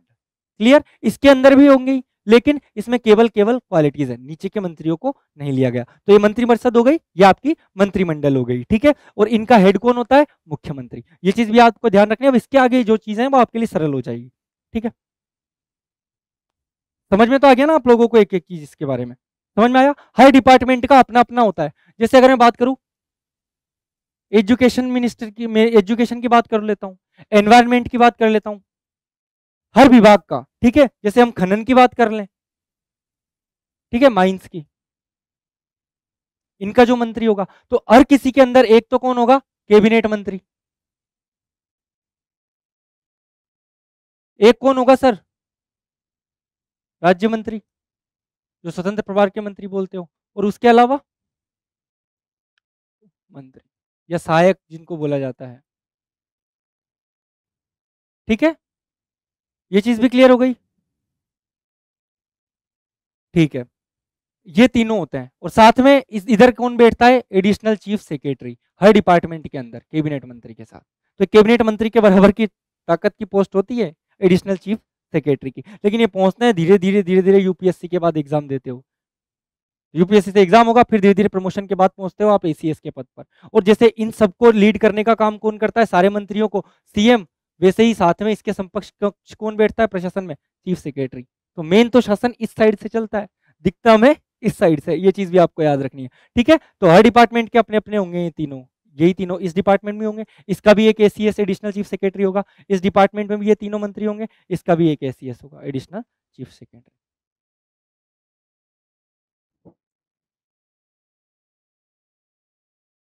क्लियर? तो 163 में क्या प्रावधान किया गया है सर? राज्यपाल है, राज्यपाल कार्यपालिका का प्रधान होता है। कैसा प्रधान? औपचारिक प्रधान, ठीक है। इसकी सहायता के लिए कौन होती है? मंत्री परिषद। ये चीज भी आपको याद रखनी है। इसका प्रधान कौन होगा? सीएम, ठीक है, याद रखना, ठीक है। राज्यपाल की सहायता के लिए एक मंत्री परिषद होगी, और उस मंत्री परिषद का मुखिया कौन होता है? मुख्यमंत्री। पहले तो ये आ गया 163 में। 164 में आ जाएगी इनकी क्या? नियुक्ति। मुख्यमंत्री और अन्य मंत्रियों की नियुक्ति कौन करता है? राज्यपाल, ठीक है। इलेक्शन हुए, इलेक्शन के बाद रिजल्ट आए, उसके बाद विधानसभा का पहला सत्र हुआ, ठीक है। स्पेशल अभिभाषण देंगे राज्यपाल साहब, दे दिया सर स्पेशल अभिभाषण। उसके बाद प्रोटेम स्पीकर को नियुक्त करेंगे, प्रोटेम स्पीकर को नियुक्त करके बोलेंगे कि इन सब लोगों को शपथ दिलाओ। तो प्रोटेम स्पीकर जितने भी विधायक आते हैं आपके, उन सबको शपथ दिलाने का काम करता है। और उसके बाद बहुमत दल का जो नेता है कि भाई ठीक है, इस पार्टी को मेजोरिटी हासिल हुई है, उस पार्टी के नेता को बोलेगा क्या? आ जाओ और मुख्यमंत्री बन जाओ। तो उसको मुख्यमंत्री के रूप में नियुक्त कर देगा। फिर मुख्यमंत्री उनको नाम देंगे कि इन्हें आदमी को ये डिपार्टमेंट का मंत्री बनाना है, कैबिनेट मंत्री बनाना है, राज्य मंत्री बनाना है, उपमंत्री बनाना है। ये सारे मंत्रियों को फिर कौन नियुक्त कर देगा? सारी मंत्री परिषद को कौन नियुक्त करेगा सर? राज्यपाल साहब नियुक्त करेंगे। ये चीज भी आपको ध्यान रखनी है। 164(1) के में क्या प्रावधान है? ये जोड़ा गया था 91वें संविधान संशोधन 2003 के तहत कि सीएम सहित मंत्रियों की संख्या विधानसभा की कुल संख्या के 15% से ज्यादा कभी भी नहीं हो सकती, याद रखना। तो राजस्थान में कितने मंत्री हो सकते हैं मैक्सिमम?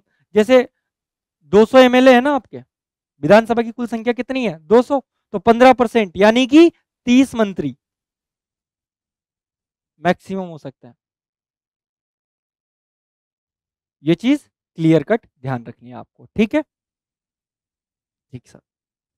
उसके बाद मंत्रिपरिषद किसके प्रति उत्तरदायी होती है? अगर बात करें तो व्यक्तिगत रूप से तो किसके प्रति उत्तरदायी होगी, क्योंकि इनको नियुक्त किया है राज्यपाल ने, ठीक है?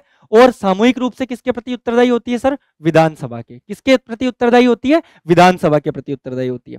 इनको शपथ दिलाने का काम कौन करते हैं सर? राज्यपाल। सारे मंत्रियों को मैंने आपको बता दिया, ठीक है?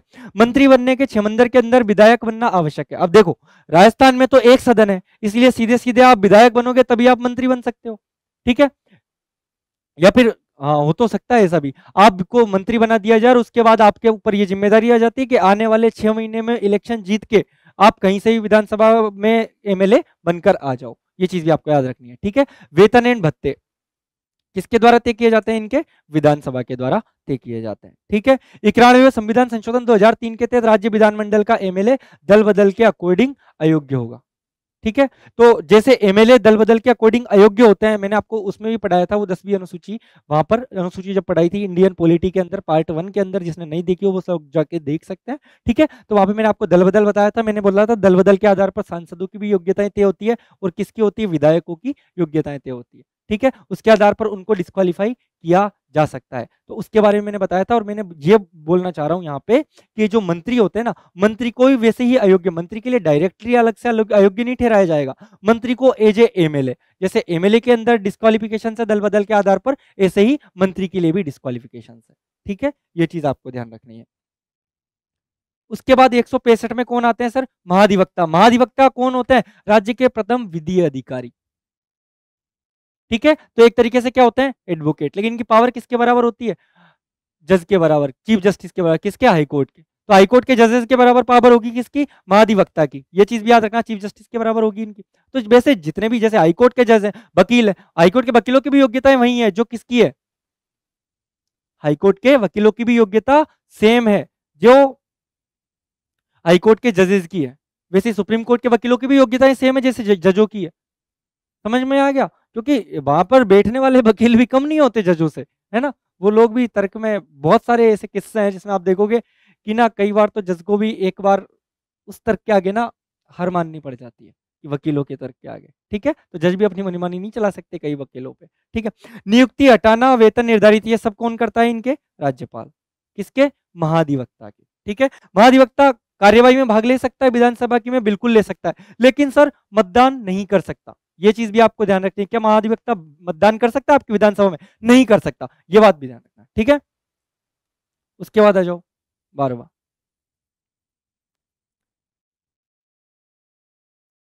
राज्य की कार्यपालिका के सभी कार्य किसके नाम से किए जाते हैं सर? राज्यपाल के नाम से। पहली चीज तो ये, ठीक है? 166 के तहत क्या राज्य की कार्यपालिका के सारे कार्य किसके नाम से होंगे? राज्यपाल के नाम से। डन, ठीक है? मैंने आपको पहले ही बता दिया कि काम करवाएगा तो कौन? मुख्यमंत्री, लेकिन किसके नाम से होंगे? राज्यपाल के नाम से, ठीक है? 167 में क्या है? मुख्यमंत्री की क्या ड्यूटी होती है कि वो सभी कार्यों की जानकारी राज्य सरकार के या मंत्रियों के, मंत्रिपरिषद के जितने भी कार्य हैं उनकी जानकारी लाके किसको देगा? राज्यपाल को। तो राज्यपाल और मंत्रिपरिषद के बीच एक कड़ी का काम कौन करते हैं? हमारे मुख्यमंत्री साहब। Done, done. उसके अलावा 177 में क्या है? मंत्री एवं महाधिवक्ता विधानसभा की कार्यवाही में भाग ले सकते हैं। 177 के तहत जितने ही मंत्री होते हैं, देखो राज्य का सदन जो होता है ना वो ऐसे चलता है, ये तो हो गई विधानसभा, ये हो गई विधान परिषद। हमारी एक सदनीय, हमारी में केवल विधानसभा, ठीक है? तो ये बात ये कह रहा है अगर मंत्री किस, अगर विधान परिषद का है, ठीक है?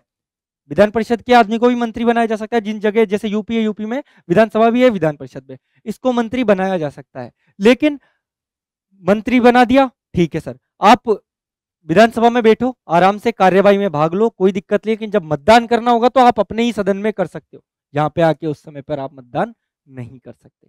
ये बात भी ध्यान रखनी है। राजस्थान में तो खैर इस चीज से फर्क ही नहीं पड़ता, इसलिए आपके क्वेश्चंस में इस टाइप के नहीं आएंगे विधान परिषद से रिलेटेड। आप देख लेना पेपर्स में, ज्यादा से ज्यादा आता है विधान परिषद की संरचना कैसे की जाती है, क्योंकि हमने अभी तक वही नहीं कर पाए। 2013 में हमने भेजा तो था कि विधान परिषद की करनी है, लेकिन इसके लिए आगे मैं प्रावधान बताऊंगा जिसमें लास्ट में आपको संसद से भी साधारण बहुमत की जरूरत पड़ती है, और वो हमें हासिल नहीं हुआ, इसलिए राजस्थान में विधान परिषद का निर्माण नहीं हो पाया था। ठीक है, ये बात भी ध्यान रखना।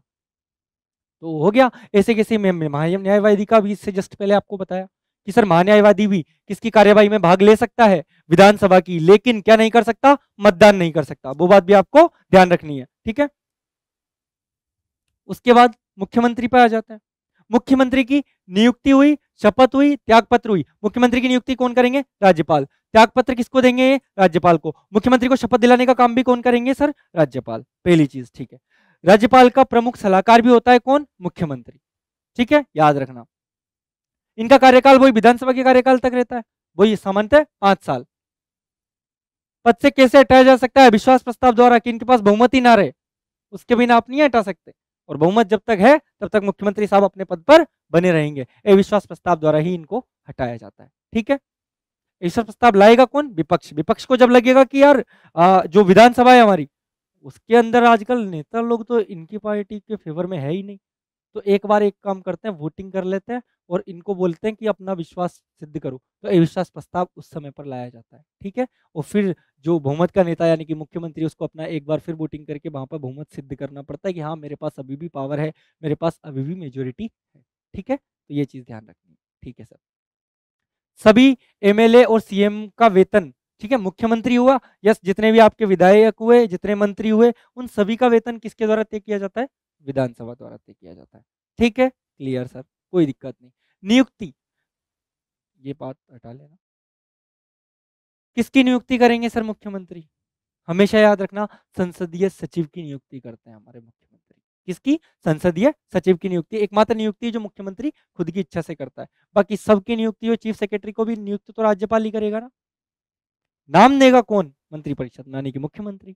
ठीक है, उसके अलावा पुलिस के हेड हुए डीजीपी, उनको भी नियुक्त कौन करेगा, मुख्यमंत्री, वो सॉरी राज्यपाल। किसके कहने पे, मुख्यमंत्री पे कहने पे। ठीक है, आपके महाधिवक्ता हुए, उनको भी यही नियुक्त करेंगे। तो जितने भी आपके बड़ी बड़ी पद होती हैं, सारे आरपीएससी के चेयरमैन हुए, उसको भी नियुक्त कौन करता है, राज्यपाल। लेकिन किसके कहने पे करता है सर, मुख्यमंत्री के कहने पे। तो करवाएगा कौन, मुख्यमंत्री। कौन वहां उस पोस्ट पे बैठेगा, वो किसके हाथ में सर, मुख्यमंत्री के हाथ में। क्या वो राज्यपाल के हाथ में, नहीं। राज्यपाल अपनी इच्छा से किसी को भी बना सकता है, नहीं। उसको किसको बनाना पड़ेगा, जो मुख्यमंत्री ने बोल दिया उसी को बनाना पड़ेगा। ठीक है,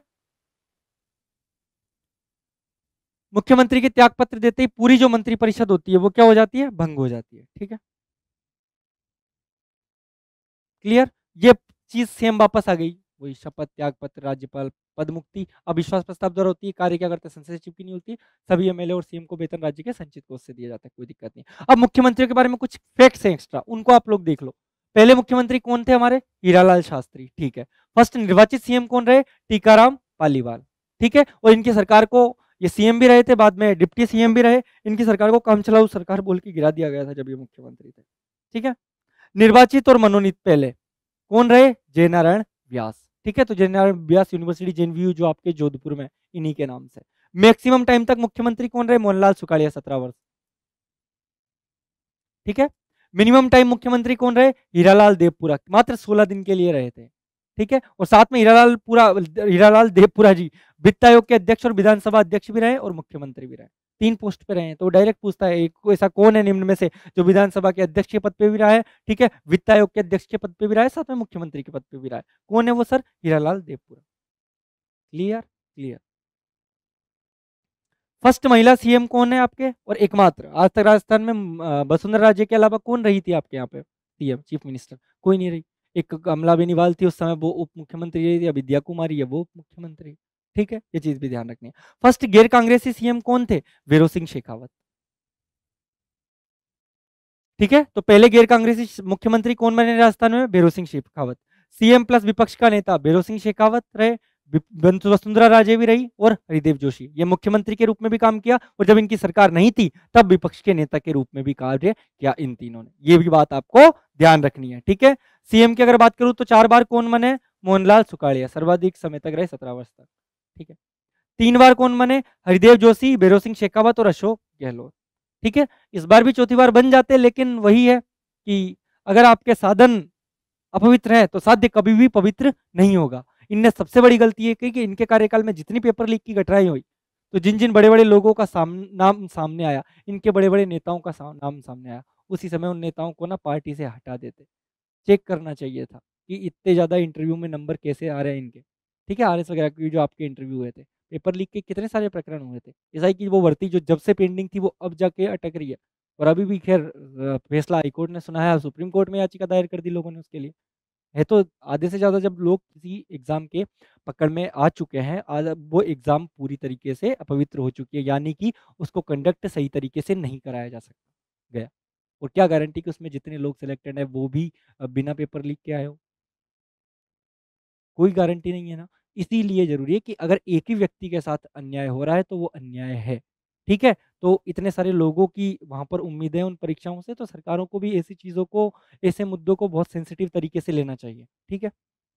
खैर छोड़ो, 2 बार कौन रहे? जयनारायण व्यास, शिवचरण माथुर और वसुंधरा राजे, हमारे मुख्यमंत्री के रूप में। ठीक है। ये सारी चीज़ें आप लोगों को अच्छे से समझ में आ गई, ये फैक्ट्स हैं, फैक्ट्स डायरेक्ट पूछता है राजस्थान में। ये चीज़ ज़रूरी है।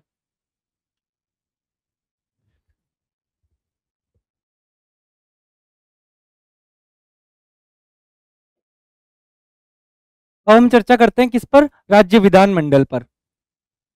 विधानमंडल के अंग कितने? 3। कौन-कौन? राज्यपाल, विधानसभा, विधान परिषद। सदन कितने? विधानसभा और विधान परिषद। ये व्यवस्था ऐसी है जो कई राज्यों में तो क्या है? द्विसदनीय है, और कई राज्यों में क्या है? एक सदनीय। जैसे राजस्थान है, राजस्थान में कितने सदन है? एक ही तो सदन है, विधानसभा है, विधान परिषद नहीं है। जैसे उत्तर प्रदेश है, उत्तर प्रदेश के अंदर विधानसभा भी है और विधान परिषद भी है। ठीक है, ये चीज भी याद रखनी है आपको। उसके बाद देखो, 168 आर्टिकल में तो विधानमंडल की चर्चा है। ठीक है, विधानमंडल होगा मतलब इसके 3 अंग और इसके 2 सदन होते हैं। ठीक है, विधानमंडल का पहला सदन कौन सा सर? विधान परिषद। ठीक है, ये कुछ पर्टिकुलर राज्यों में है, सभी राज्यों में नहीं है। अब इसके सृजन की चर्चा है, इसका गठन कैसे होता है, क्योंकि आपने बता दिया कि ये कई राज्यों में है और कई में नहीं है, इसका मतलब बनानी पड़ती होगी हर राज्य को अपनी। हाँ सर, बनानी पड़ती है। कैसे बनाई जाती है? विधानसभा के प्रेजेंट एंड वोटिंग का 2/3 से पास होनी चाहिए, पहली चीज विधानसभा के अंदर। ठीक है, साथ में विधानसभा की कुल संख्या के 50% बहुमत से। समझ में आया? एक तो कुल संख्या, जैसे राजस्थान में 200 है तो 200 का 50% यानी 100 लोगों का बहुमत मिलना चाहिए। साथ में जितने उपस्थित है और प्रेजेंट है उनके भी 2/3 बहुमत से। समझ में आया आपको? लगभग 66% वोट। तो 66% तो चाहिए ही किसका? प्रेजेंट एंड वोटिंग का। और 50% मिनिमम किसका चाहिए? कुल जनसंख्या का। ठीक है, मतलब विधानसभा की कुल संख्या का। तब जाके दोनों सदनों से पास हुआ। ठीक है, विधानसभा से पास हुआ, क्योंकि विधान परिषद तो अभी तक एग्जिस्टेंस में नहीं आई, उसकी गठन की बात हो रही है। उसके बाद संसद के दोनों सदनों से पास होना जरूरी है। किससे सर? साधारण बहुमत से। तो पार्लियामेंट में जाके तो साधारण बहुमत से, और यहाँ पर विशेष बहुमत से। और विशेष बहुमत में क्या? प्रेजेंट एंड वोटिंग का 2/3 प्लस कुल स्ट्रेंथ का क्या? 50% से ज्यादा। ठीक है, 50% प्लस। ठीक है, 170 में क्या है? विधानसभा की बात है। अब विधानसभा के बारे में देखो, 170 में विधान परिषद का गठन तो 169 में, और इसके बारे में सब कुछ चर्चाएं होंगी, वो किसके अंदर है? 171 में। ठीक है, विधानसभा के बारे में चर्चाएं कहां पर है? सीट्स वगैरह की 170 के अंदर। ठीक है, इसमें मैक्सिमम सीट कितनी हो सकती है विधानसभा में? 500। मिनिमम कितनी हो सकती है? 60। ठीक है, ठीक है सर। अपवाद क्या है? गोवा, मिजोरम और सिक्किम, इनके अंदर 60 से भी कम सीट है। ठीक है, और मैक्सिमम सीट कहां पर है सर? उत्तर प्रदेश में, क्योंकि उत्तर प्रदेश की जनसंख्या सबसे ज्यादा है। तो जहां की जनसंख्या सर्वाधिक होगी, जनसंख्या के अकॉर्डिंग तो रिप्रेजेंटेटिव दिए जाते हैं ना। ठीक है, ओके सर। राजस्थान में कितनी सीट है विधानसभा में? 200। कितनी है? 200, याद रखना। एससी के लिए कितनी रिजर्व है? 34। 34 सीटें एससी के लिए रिजर्व है, और 25 सीटें किसके लिए रिजर्व है? एसटी के लिए। और आर्टिकल 332 एक के तहत अभी नया प्रावधान जोड़ दिया गया है कि केंद्र के अंदर की विधायिका हो, जैसे संसद हमारी, और उसके अलावा राज्य का अंदर की विधायिका यानी कि विधानमंडल, दोनों में 1/3 जो पद है वो महिलाओं के लिए आरक्षित रखे जाएंगे। 106वां कॉन्स्टिट्यूशन अमेंडमेंट एक्ट आया था ये। ठीक है, उसमें ये प्रावधान किया गया है। ये चीज भी क्लियर रखनी है। ठीक है सर। विधानसभा बता दिया मैंने। सदस्य देखो पहले, इसके एमएलए होते हैं, इसके सदस्य क्लियर सर। प्रत्यक्ष मतदान द्वारा चुने जाते हैं जनता द्वारा, कोई दिक्कत नहीं है। मैक्सिमम सीट 500 है, मिनिमम 60 है। अब बाद ये मैंने बता दिया, राजस्थान में 200 सीट है, एससी की 34, एसटी की 25, 332 ए के तहत 1/3 महिलाओं के लिए। ठीक है सर। योग्यता भारत का नागरिक होना चाहिए, 25 साल एज होनी चाहिए। शपथ कौन दिलाता है? राज्यपाल। अधिवेशन कितनी बार होता है इनका? साल में 2 बार। ठीक है, 2 बार तो सत्र चलेंगे ही, 2 साल नहीं यार, 2 बार। ठीक है, ओके सर। अब पहले क्या है, इनके बारे में कुछ चीजें देख लो आप, कि इसके अध्यक्ष और उपाध्यक्ष है ना, वो निर्वाचित होता है। ठीक है सर। विधानसभा के अंदर ही इलेक्शन होगा, और मतलब इलेक्शन क्या, वही मतलब हाँ वोटिंग होगी, और उसी वोटिंग के आधार पर अध्यक्ष का भी निर्वाचन किया जाएगा और उपाध्यक्ष का भी। ठीक है। त्यागपत्र एक दूसरे को देते हैं, अध्यक्ष देगा उपाध्यक्ष को, उपाध्यक्ष देगा अध्यक्ष को। ठीक है। एमएलए को कैसे हटाया जाता है? दल बदल के अकॉर्डिंग। इसका अंतिम निर्णय किसके द्वारा किया जाता है सर? विधानसभा अध्यक्ष के द्वारा। ये सारी चीज डिटेल में मैं आपको बता दूंगा आगे। चुनाव में भ्रष्टाचार के आधार पर कौन हटाता है इनको? राज्यपाल। लेकिन राज्यपाल को किसकी सलाह लेनी होगी? निर्वाचन आयोग की। कौन सा निर्वाचन आयोग? केंद्र। ठीक है। और उसके बेसिस पे फिर राज्यपाल हटाएगा। ये भी क्लियर हो गया सर।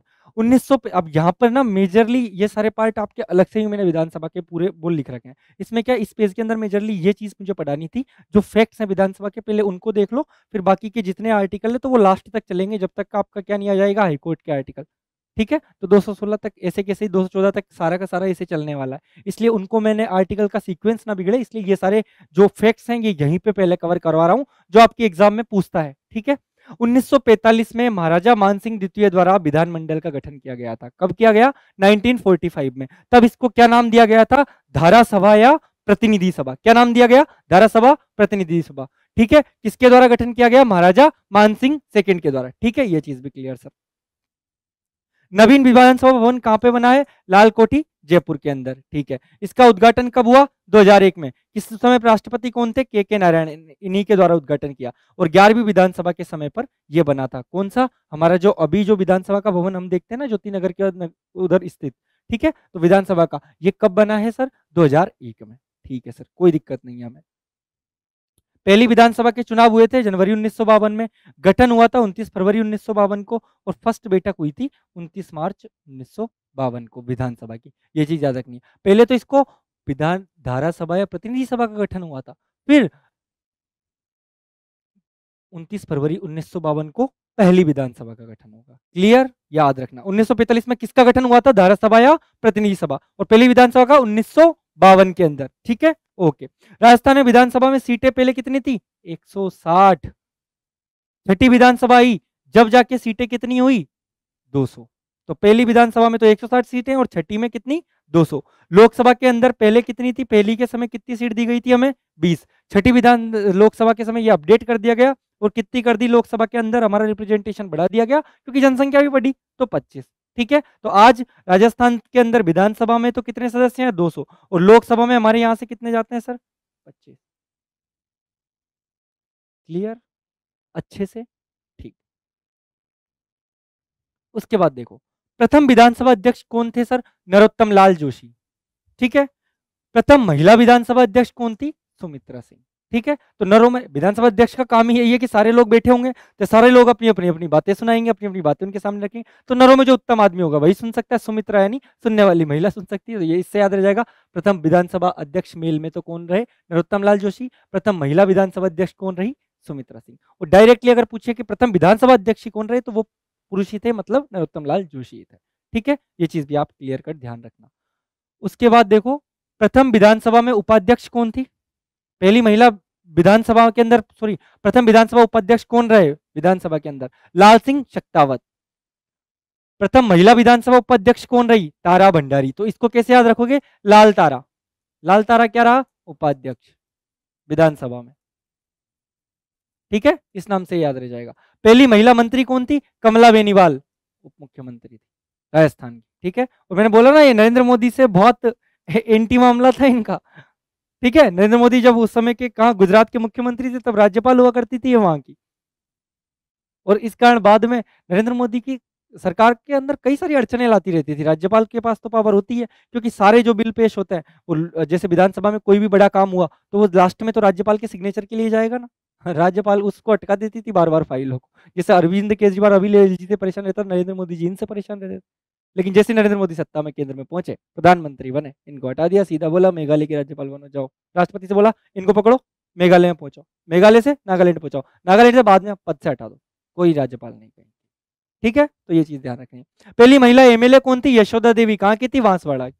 ठीक है, पहली महिला विधायक के रूप में रही यशोदा देवी, और पहली महिला मंत्री और जो कि उप मुख्यमंत्री के पद पर रही थी तब कौन थी? कमला बेनीवाल। ठीक है, एकमात्र विधानसभा जिसका कार्यकाल 5 वर्ष से अधिक रहा, 5वीं विधानसभा। ठीक है, समय से पूर्व कौन सी हो गई? छठी भंग। ठीक है, पहली बार गैर कांग्रेसी जनता दल को स्पष्ट बहुमत किसमें मिला? छठी विधानसभा में। और फिर ये तो भंग होना स्वाभाविक ही था, क्योंकि कांग्रेस के पास ही तो तब तक मेजोरिटी पावर थी, और जब कोई बहुत बड़ी मेजोरिटी होती है उसको इतनी जल्दी उसकी सत्ता को हटाना आसान नहीं होता, स्टेप बाय स्टेप धीरे धीरे हटती है। ठीक है, पहली बार गैर कांग्रेसी जो सरकार है उसको स्पष्ट बहुमत कब मिला? 11वीं विधानसभा। ठीक है, 11वीं के अंदर कांग्रेस को स्पष्ट बहुमत मिला था। लगातार 10 बार विधायक कौन बने थे सर? हमारे हरिदेव जोशी जी। कौन बने? हरिदेव जोशी। हरिदेव जोशी। मैक्सिमम टाइम विधानसभा अध्यक्ष कौन रहे? रामनिवास मिर्जा। मिनिमम टाइम के लिए विधानसभा अध्यक्ष कौन रहे? समर्थलाल मीणा। तो रामनिवास, इन्होंने तो सीधा ही निवास कर लिया विधानसभा में, तो मैक्सिमम टाइम तक रहे। और समर्थलाल, ये समर्थ इसलिए चल के बाहर निकल गए, इसलिए मिनिमम टाइम तक रहे। ऐसे याद हो जाएगा। ठीक है, ओके सर। वर्तमान विधानसभा है। ठीक है, अध्यक्ष कौन है? वासुदेव देवनानी। नेता प्रतिपक्ष कौन है? हमारे टीकाराम जूली। उपनेता प्रतिपक्ष कौन है? रामकेश मीणा। ठीक है, और सदन के नेता कौन है सर? भजनलाल शर्मा। ठीक है, ये चीज भी आपको याद रखनी है। इसमें बीजेपी की 119 सीटें हैं और 166 किसकी है? कांग्रेस की वर्तमान में। ठीक है सर, क्लियर कट समझ में आ गया अच्छे से। ठीक है, अब सबसे पहले प्रोटेम स्पीकर, मैंने बोला इलेक्शन होता है, उसके बाद ये असेंबली आपकी कौन? विधानसभा। सारे विधायक आए।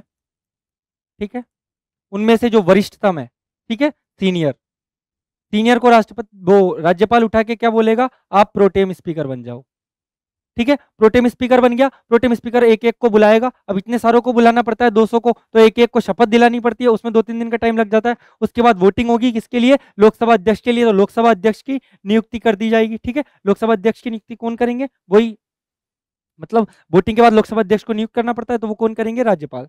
ठीक है, तो लोकसभा अध्यक्ष की वोटिंग के बाद लोकसभा अध्यक्ष चुन लिए गए, और उसके बाद में उपाध्यक्ष भी चुन लिया जाता है। फिर सारे काम किसके अंदर आ जाएंगे? लोकसभा अध्यक्ष, सॉरी लोकसभा क्या यार, विधानसभा अध्यक्ष। ठीक है, तो विधानसभा अध्यक्ष के पद के लिए वोटिंग होगी उसके बाद, और विधानसभा अध्यक्ष आ जाएंगे, और फिर सारे विधानसभा का सारा कार्यभार कौन संभालेंगे? विधानसभा अध्यक्ष। ठीक है, नवनिर्वाचित प्रोटेम स्पीकर का काम क्या है? नवनिर्वाचित विधायकों को शपथ दिलाना। 3 बार किसने ली थी? पूनम चंद बिश्नोई, ये विधानसभा अध्यक्ष भी रही थी। प्रथम कौन रहे प्रोटेम स्पीकर? मारावल संग्राम सिंह। ये सबसे ज्यादा सीनियर मोस्ट होता है, सबसे ज्यादा एजेड होता है, उसी को बनाते हैं। प्रोटेम स्पीकर प्लस मुख्यमंत्री कौन बने हैं अब तक? भैरों सिंह शेखावत, जो प्रोटेम स्पीकर का भी काम किया और मुख्यमंत्री का भी काम किया। ठीक है सर, विधानसभा अध्यक्ष को पद से हटाने के लिए क्या क्या जरूरी है? सबसे पहले 1/5 सदस्यों का समर्थन लाना पड़ता है। ठीक है, 40 सदस्यों का समर्थन लाना पड़ता है। ठीक है, और उसके बाद तात्कालिक सीट, जितनी आपकी तात्कालिक सीट होती है ना, खाली सीटों को हटा दो, कि कुछ किसी की मृत्यु हो गई, ठीक है, और कोई बर्खास्त हो गया, इन सीटों को हटा के जो तात्कालिक सीट है उनका 50% प्लस ला दो बस। ठीक है, उससे क्या, ये पहले तो 1/5 सदस्य 40 सदस्य ला के प्रस्ताव देंगे, उसके बाद 14 दिन पहले इन्फॉर्म कर दिया जाएगा। आगे डिटेल में मैंने लिखा रखा है, 14 दिन पहले किसको इन्फॉर्म कर दिया जाएगा? विधानसभा अध्यक्ष को, ताकि उसको अपना पक्ष रखने का मौका मिले। और उसके बाद 50% से ज्यादा किसका? तात्कालिक सीट का, प्रेजेंट का नहीं, कितने आए ये नहीं, जितनी सीट उस समय है, जितने विधायकों के पद भरे हुए हैं उनके 50% से ज्यादा चाहिए। ठीक है, अब तक 6 बार आ चुका है विधानसभा अध्यक्ष को पद से हटाने के लिए। ठीक है, नरोत्तम और शांति के केस में आया था 2 बार, और निरंजन और गिरिराज जी के केस में आया 1 बार, जब भी विधानसभा अध्यक्ष थे। ठीक है, पहली महिला लोकसभा सांसद राजस्थान से कौन रही? गायत्री देवी, राजमाता गायत्री देवी, जो जयपुर की थी। ठीक है, महाराजा मानसिंह की वाइफ। ठीक है, फर्स्ट महिला राज्यसभा सांसद कौन थी राजस्थान से? शारदा भार्गव। मैक्सिमम 5 टाइम लोकसभा सांसद कौन रही? वसुंधरा राजे। ठीक है, राजस्थान की मात्र महिला मुख्यमंत्री भी रही है वसुंधरा राजे। ठीक है, विधानसभा अध्यक्ष और मुख्यमंत्री दोनों के पद पर कौन रहा है? हीरालाल देवपुरा। ठीक है, 16 दिन के। क्लियर, मैंने आपको बताया था ना, हीरालाल देवपुरा 16 दिन के लिए रहे थे केवल। ठीक है, और एक नाम है सिमिलरी, हरिदेव जोशी, जो लगातार 10 बार विधायक बने थे। ठीक है, विधानसभा अध्यक्ष और डिप्टी सीएम हरिशंकर बावरा, तो विधानसभा अध्यक्ष के पद पे भी रहे और डिप्टी सीएम के पद पे भी काम किया। किसने? हरिशंकर बावरा। विधानसभा अध्यक्ष और नेता प्रतिपक्ष के रूप में भी काम किया। किसने? लक्ष्मण और परशुराम। कौन कौन? लक्ष्मण और परशुराम। लक्ष्मण और परशुराम। पहले नेता प्रतिपक्ष कौन बने सर? जसवंत सिंह। 4 बार कौन रहे नेता प्रतिपक्ष? लक्ष्मण सिंह। पहले गैर कांग्रेसी जो नेता प्रतिपक्ष थे वो कौन थे? लक्ष्मण सिंह। प्रथम महिला नेता प्रतिपक्ष कौन बनी? वसुंधरा राजे। नेता प्रतिपक्ष क्या हो सकता है, क्या होता है सर? विधानसभा है आपकी, ये विधानसभा के अंदर 1/10 प्लस सीटें आपको लानी पड़ती है, ठीक है, तो 20 प्लस सीटें होंगी, ठीक है। और ऐसी ही पार्टी को हम क्या बोलते हैं कि इसका जो नेता है वो क्या हो जाएगा? नेता प्रतिपक्ष। मेन मिनिमम तो इतनी चाहिए, और उसके अलावा बहुमत के बाद जो सेकंड नंबर की प्रायोरिटी पे जो पार्टी है उसके जो हेड है उसी को हम बोलते हैं नेता प्रतिपक्ष, ठीक है। राजस्थान के अंदर उप मुख्यमंत्री कौन कौन रहे हैं सर? टीकाराम पालीवाल, हरिशंकर बावरा, बनवारी लाल बेरवा, ये 2002 से 2003 रहे। 2003 में कमला बेनीवाल रही थी, सचिन पायलट रहे उसके बाद दिया कुमारी जी और प्रेमचंद बेरवा जो वर्तमान के अंदर मुख्यमंत्री है। तो ये दोनों क्या है? वर्तमान में प्रेजेंट डिप्टी सीएम। क्लियर? ये बात भी आपको ध्यान रखनी है, ठीक है। तो ये तो फैक्ट्स हो गए, ठीक है। ये थोड़े से बोरिंग लग सकते हैं क्योंकि इनमें केवल नाम है, लेकिन वो पूछता है तो एग्जाम में बोरिंग हो या ना हो आप लोगों को उससे क्या फर्क पड़ता है? आपको तो पढ़ने पड़ेंगे ना, ठीक है। उसके बाद देखो सर, विधानसभा क्या पढ़ेंगे? विधानसभा। विधानसभा की कई सारी चीजें मैंने आपको बता दी है। योग्यता क्या होनी चाहिए? भारत का नागरिक, और उम्र कितनी होनी चाहिए? 25 प्लस, ठीक है सर। सदन का कार्यकाल कितना होता है? 5 साल का। सदस्यों का कार्यकाल भी कितना होगा? जितना सदन का होगा, 5 साल, ठीक है। सभी नवनिर्वाचित विधायकों को शपथ दिलाता है सबसे पहले प्रोटेम स्पीकर, ये बात मैंने आपको बता दी। प्रोटेम स्पीकर की नियुक्ति और शपथ कौन तय करता है? राज्यपाल। प्रोटेम स्पीकर को नियुक्ति भी करेगा राज्यपाल, शपथ भी दिलाएगा राज्यपाल, ठीक है। ये चीज भी क्लियर रखना। सभी मंत्रियों एवं मुख्यमंत्री की नियुक्ति भी कौन करता है? राज्यपाल। विधानसभा अध्यक्ष अलग से शपथ नहीं लेते क्योंकि उनको तो पहले प्रोटेम स्पीकर ने एमएलए के रूप में शपथ दिला दी है। विधानसभा अध्यक्ष का निर्वाचन कौन करती है? विधानसभा, इलेक्टेड होते हैं, ठीक है। ये चीज भी आपको ध्यान रखनी है, ठीक है। डायरेक्ट इलेक्शन के द्वारा चुन लिए जाते हैं, ये चीज। मतदान, प्रत्यक्ष मतदान सार्वभौमिक वयस्क मताधिकार द्वारा, ठीक है। तो विधानसभा में कौन बैठता है? एमएलए। याद रखना, अगर 2 सदन है, जैसे ये विधानसभा है, ये विधान परिषद है, विधान परिषद को बोला जाता है लेजिस्लेटिव काउंसिल, तो इसके सदस्यों को बोला जाता है MLC, member of legislative council. विधानसभा के सदस्यों को क्या बोला जाता है? MLA, member of legislative assembly, क्योंकि विधानसभा का इंग्लिश नाम क्या है? Legislative assembly. लेकिन हिंदी में दोनों को ही क्या बोलेंगे? विधायक। ये भी विधायक होंगे और ये भी विधायक। Is it clear to all of you? ठीक है, आगे देखो, मिटाने दो। तो डायरेक्ट इलेक्शन होते हैं इसके अंदर, किसके अंदर सर? विधानसभा के अंदर, ठीक है। कोई दिक्कत नहीं है, आर्टिकल वाइज भी मैं आपको एक साथ अलग अलग मैंने लिखा है, ठीक है। तो करते हैं, कोई दिक्कत नहीं, इजी है बहुत, आप आराम आराम से बस साथ दो थोड़ा सा, सारा अच्छे से क्लियर हो जाएगा आपको, ठीक है। मैंने बोला सत्राहूत कौन करता है विधानसभा को?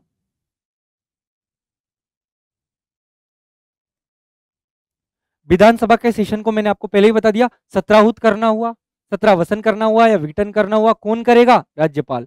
विधानसभा को स्थगित करने का कार्य किसका है सर? विधानसभा अध्यक्ष का। पहली चीज तो ये क्लियर, ठीक है। मैंने बोला विधानसभा को अगर स्थगित करनी है, स्थगित मतलब कि आज कार्यवाही चल रही है, ठीक है अभी, लेकिन मंत्री लोग तो आपको पता है क्योंकि उन लोगों पे वहां पर कोई केस नहीं लगता।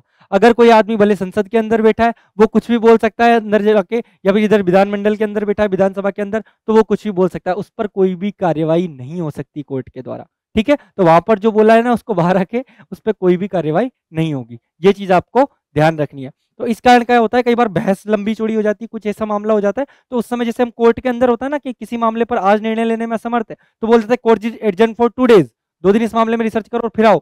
तो ऐसे कैसे ही एडजर्न का मतलब होता है स्थगित करना, वैसे के वैसे विधानसभा एडजर्न बाई विधानसभा अध्यक्ष, विधानसभा स्पीकर।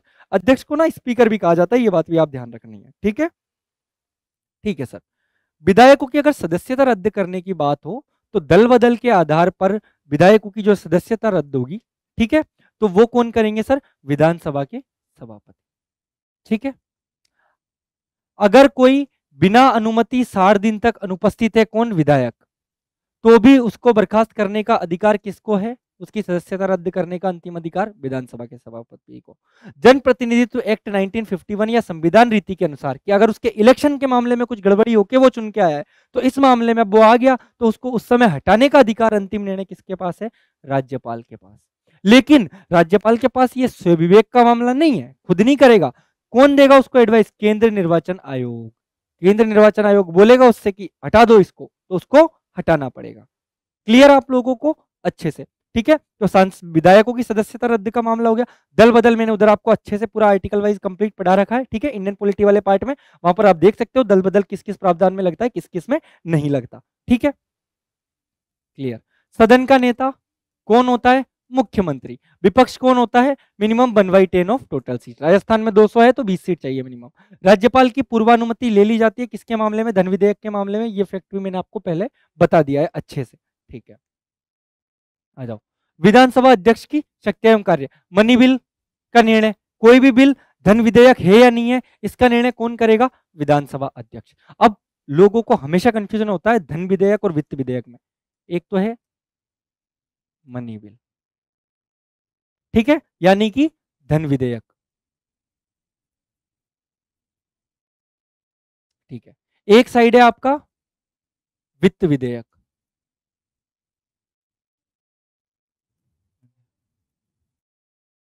फाइनेंस बिल, ठीक है सर। मनी बिल क्या होता है, वित्त विधेयक क्या होता है, इसमें मेजर डिफरेंस समझने की कोशिश करना। मनी बिल तो क्या होगा, जो आपका कंसोलिडेट फंड है, यानी संचित निधि है, राज्य के अंदर राज्य की, केंद्र के अंदर केंद्र की। ये जो संचित निधि है, इसमें पैसा आ रहा है, पैसा जा रहा है। जैसे आप कोई नया टैक्स लगा रहे हो, ठीक है, तो वो टैक्स लगा रहे हो तो उससे आपकी संचित निधि में पैसा ऐड हो रहा है। लेकिन आप मालदीव को यहां पर 6,000 करोड़ रुपए दे रहे हो, आप कोई ऋण चुका रहे हो अपना पुराना गवर्नमेंट का अलग से, ठीक है, किसी देश की आपने मदद के लिए दे दिए इतने पैसे, इधर आप ऋण चुका रहे हो। तो ये जो मामले हैं जिनसे गवर्नमेंट का अकाउंट, गवर्नमेंट का अपना एक खाता होता है किसके अंदर, वही आरबीआई के अंदर, ठीक है।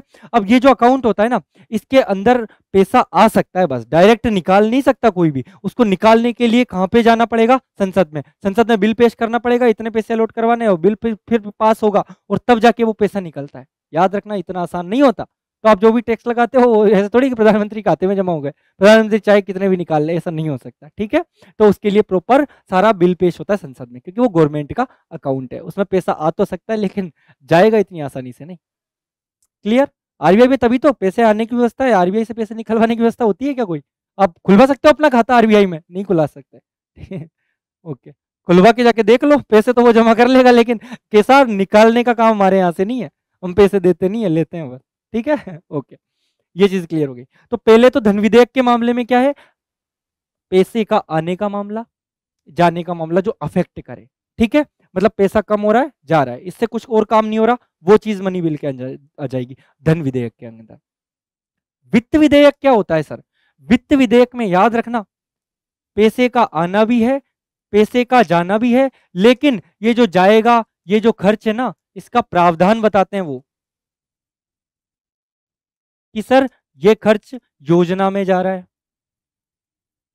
किसी नई संस्था के निर्माण में जा रहा है, तो जिसमें खर्च की प्रक्रिया भी हो, कि खर्च किसी योजना में खर्च हो रहा हो, मतलब कोई पॉजिटिव काम में खर्च हो रहा हो, कोई ऐसे काम में अलग खर्च हो रहा हो, तो वैसे मामले को तो बोला जाएगा वित्त विधेयक। और अदर मामले में जिसमें केवल पैसा आने जाने का मामला है, वो बोला जाएगा मनी बिल, यानी कि धन विधेयक। क्लियर? प्रत्येक वित्त विधेयक, ठीक है, और इधर क्या हो गया, धन विधेयक, ये चीज भी क्लियर होनी चाहिए, ठीक है। अब इसमें एक चीज देखो, क्या बता रहा था मैं, ठीक है, प्रावधान देख लिए, पैसा, मनी बिल की डेफिनेशन और ये सारी चीजें हो गई, वित्त विधेयक की डेफिनेशन और ये सारी चीजें हो गई। क्लियर? क्लियर, याद रखना, प्रत्येक जो धन विधेयक है वो वित्त विधेयक तो होगा ही होगा, क्लियर, लेकिन प्रत्येक वित्त विधेयक धन विधेयक नहीं होता। समझ में आया आपको? मनी बिल में आने जाने का मामला तो ही, फाइनेंस बिल में योजनाओं के बारे में एक्स्ट्रा चीजें बताई जाती है, ठीक है। मनी बिल डायरेक्टली अफेक्ट करता है आपकी किसको, संचित निधि को, इसमें संचित निधि से स्टेप बाय स्टेप भी होता है। और बजट पेश करने से पहले जरूरी होता है हमेशा क्या, वित्त विधेयक पेश करना। किससे पहले? बजट पेश करने से पहले, ये चीज याद रखनी है। तो ये स्टेटमेंट आपसे कई बार वो एग्जाम में पूछता है कि प्रत्येक धन विधेयक वित्त विधेयक होता है, लेकिन प्रत्येक वित्त विधेयक धन विधेयक नहीं होता। क्लियर? ये चीज भी आपको ध्यान रखनी है, ठीक है, कोई दिक्कत नहीं है। यहाँ से ये चीज हटाओ पहले, कि आगे का समझाता हूँ आपको अच्छे से।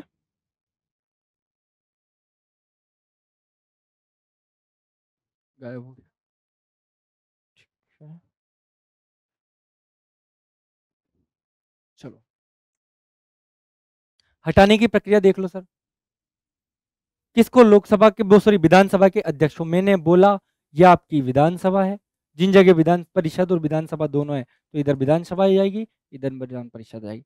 पहले 1/5 मेंबर, मतलब राजस्थान में 200 है तो 200 का 1/5 क्या हो गया? 40। 40 लोग प्रस्ताव लिख के लेके आए कि ठीक है विधानसभा अध्यक्ष को हटाना है, ठीक है 40 के लोग प्रस्ताव लेके आए। उसके बाद क्या होगा? अब तात्कालिक के बहुमत, तात्कालिक सदस्य, तात्कालिक सदस्य मतलब क्या होता है सर? रिक्त सीटों को छोड़कर, रिक्त सीटों को छोड़कर।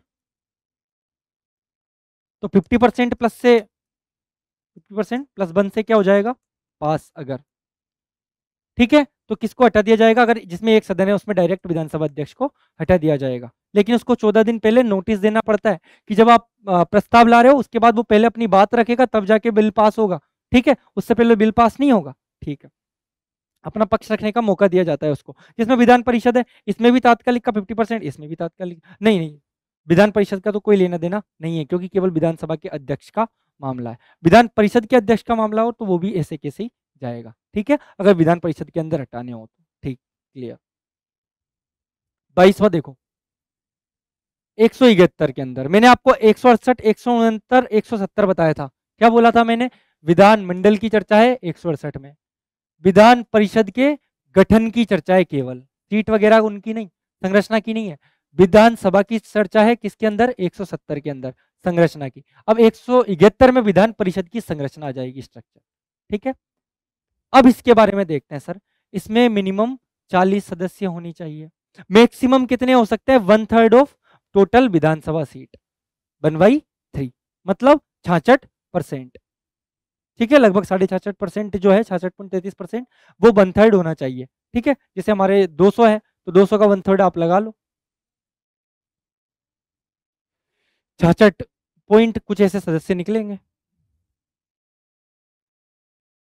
नहीं नहीं 132 पॉइंट कुछ ऐसे, तो इतने सदस्य मैक्सिमम हो सकते हैं राजस्थान की विधान परिषद अगर गठन हो तो, ठीक है। वास्तविक संख्या निर्धारण इनका कौन करता है? संसद। सदस्यों का निर्धारण कि इसमें कौन कौन सदस्य चुने जाएंगे, विधान परिषद की संरचना में केवल विधान परिषद से रिलेटेड एक ही चीज आपके काम की जो पूछता है, बाकी और कुछ भी नहीं पूछेगा विधान परिषद से रिलेटेड, क्योंकि हमारा राजस्थान एक सदनीय है, हमारे राजस्थान में केवल विधान सभा है, विधान परिषद नहीं है। कैसे, क्या क्या होता है? 1/3 सदस्य तो चलेंगे सर लोकल अथॉरिटी, स्थानीय सुशासन, ठीक है, तो लोकल अथॉरिटी जो स्थानीय प्रशासन होते हैं उनसे चुने जाते हैं। 1/3 सदस्य कौन चुनेंगे? जो एमएलए होते हैं विधानसभाओं के, वो चुनेंगे, 1/3। तो लोकल अथॉरिटी चुनेगी 1/3, 1/3 ही चुन लिए एमएलए, ये तो ऐसे याद रख लो, ठीक है। उसके बाद एक महाशय आएंगे, कौन? राज्यपाल महाशय, ये चुनेंगे कितने? 1/6, तो 1/6 किसने चुन लिए? राज्यपाल ने। अब बचे कौन? एक तो ग्रेजुएट स्टूडेंट्स, ग्रेजुएट स्टूडेंट्स मतलब कॉलेज ग्रेजुएट जो विद्यार्थी हैं वो चुनेंगे कितने? 1/12, और साथ में 1/12 को ही कौन चुनते हैं?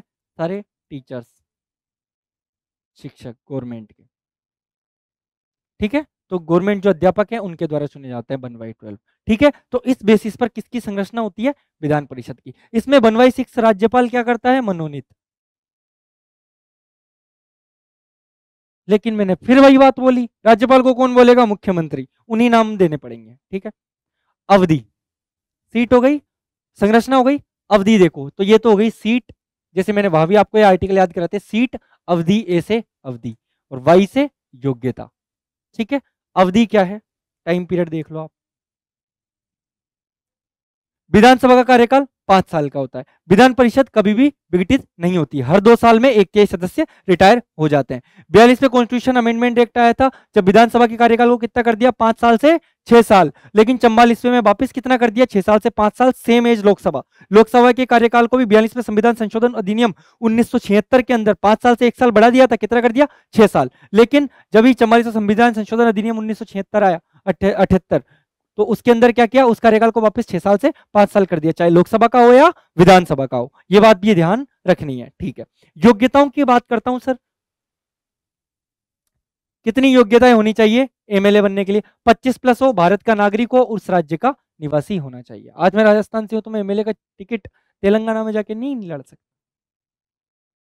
ठीक है, राजस्थान के अंदर मैं कहीं से भी लड़ सकता हूँ, राजस्थान के अंदर मैं 2 सीटों से भी लड़ सकता हूँ। हाँ, सांसद का टिकट, क्योंकि वो सेंट्रल का मामला है, तो सांसद का इलेक्शन में तेलंगाना से जाके जरूर लड़ सकता हूँ। समझ में आया आप लोगों को? सांसद उस राज्य का निवासी होना जरूरी नहीं है जिस राज्य से वो लड़ रहा है, लेकिन जो विधायक है वो उसी राज्य का निवासी होना आवश्यक है। क्लियर आप लोगों को? ठीक है, क्लियर आता है कौन कौन सी डिस्क्वालिफिकेशन होनी चाहिए? इसका आर्टिकल आएगा 191 में, वो वहीं पे डिटेल में, लेकिन मैंने बता दिया ताकि आर्टिकल याद रहे। 173 में तो इनकी योग्यता ये चीज होनी चाहिए, 191 में क्या क्या नहीं होना चाहिए। तो वही पागल नहीं, दिवालिया नहीं, लाभ के पद पर नहीं, बस। ठीक है, 174 में देखो, विधानसभा, विधानसभा के मैंने पहले भी बता दिया, 17 17 और विघटन कौन करेगा? राज्यपाल। देखो कितनी बार आ गया एक ही फैक्ट। स्थगित कौन करेगा? विधानसभा अध्यक्ष। Clear, clear sir. 175 में राज्यपाल का सामान्य अभिभाषण। ठीक है, जो हर साल हर सत्र के शुरू होने पर राज्यपाल जो अभिभाषण देता है, जो भाषण देता है, वो तो किस में आ जाएगा? सामान्य अभिभाषण में। एक होता है सर विशेष अभिभाषण। अब इसको समझो, विशेष अभिभाषण क्या है? जब सरकार पहुंची, बहुमत सिद्ध हुआ, सब कुछ हो गया, उसके बाद क्या, यहाँ पर जो मंत्री होते हैं ना, मंत्रियों को नियुक्त कर दिया, मंत्री होते हैं वो लिख कर देते हैं एक विशेष टाइप का भाषण, जिसमें सरकार की भावी योजनाएं होती है, सरकार की भावी नीतियां होती है। किसको? राज्यपाल को, गवर्नर को, राज्यपाल को दे दिया। ठीक है, और उसे राज्यपाल पढ़ के सुनाते हैं। अब वो क्या यहां से मेजोरिटी में पास होना जरूरी है?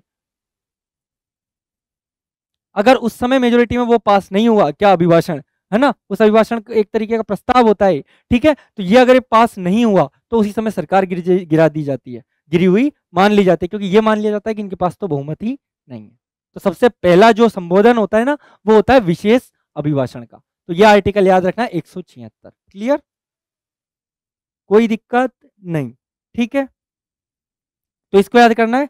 से के बाद में सब, SAB, जिसको मैं बोलता हूं क्या, 17 वसन वाला मामला। ए से अभिभाषण, बी से विशेष अभिभाषण। Clear, clear. अब जैसे मैंने उसमें 88 बताया था आपको कि मंत्री और महान्यायवादी M&M एक जैसे हैं, 88 भी एक जैसे, वैसे यहाँ पे याद रखना 7 एक जैसे। 177, तो 177 के अंदर ही वही चीज, मंत्री और यहाँ पर महान्यायवादी की जगह क्या होता है? महाधिवक्ता।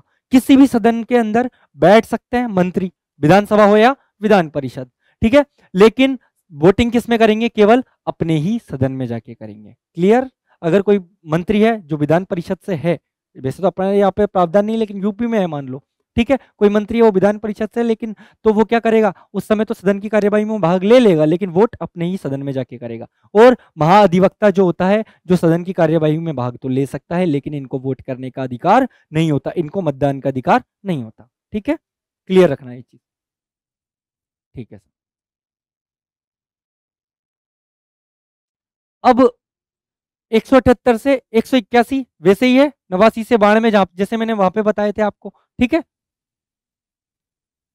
इसमें विधान परिषद के सभापति और उपसभापति के बारे में, कि विधान परिषद में एक सभापति होगा, उपसभापति होगा। इनकी पद रिक्ति की बात है कि त्यागपत्र दे दें, मृत्यु हो जाए, पद खाली हो जाए, उस चीज की बात है। अब इसमें क्या है? अनुपस्थिति में कौन काम करेगा? अगर सभापति नहीं है तो उसके कार्यों का निर्वहन कौन करेगा? उपसभापति। क्लियर। और उपसभापति भी नहीं है तो विधान परिषद द्वारा नियुक्त व्यक्ति। क्लियर, ठीक है सर। 181 में क्या है? अगर विधानसभा के सभापति हो या उपसभापति हो, इनका हटाने का संकल्प विचाराधीन है। इनको भी कैसे हटाएंगे? जैसे लोकसभा में के अंदर हटाया जाता है, जिसमें सॉरी विधानसभा के अंदर हटाया जाता है। विधानसभा में क्या होता है? 2/3 से 50% तात्कालिक सीट का वो चाहिए, इसके अंदर ही वही चाहिए। इसमें केवल विधान परिषद का चाहिए और विधानसभा से फिर सहमति लेनी पड़ती है। साधारण एक तरीके से 50% सिंपल 50% से उससे हो जाता है विधानसभा से। ठीक है, तो विधान परिषद के सभापति और उपसभापति को हटाने की प्रक्रिया समझ में आई?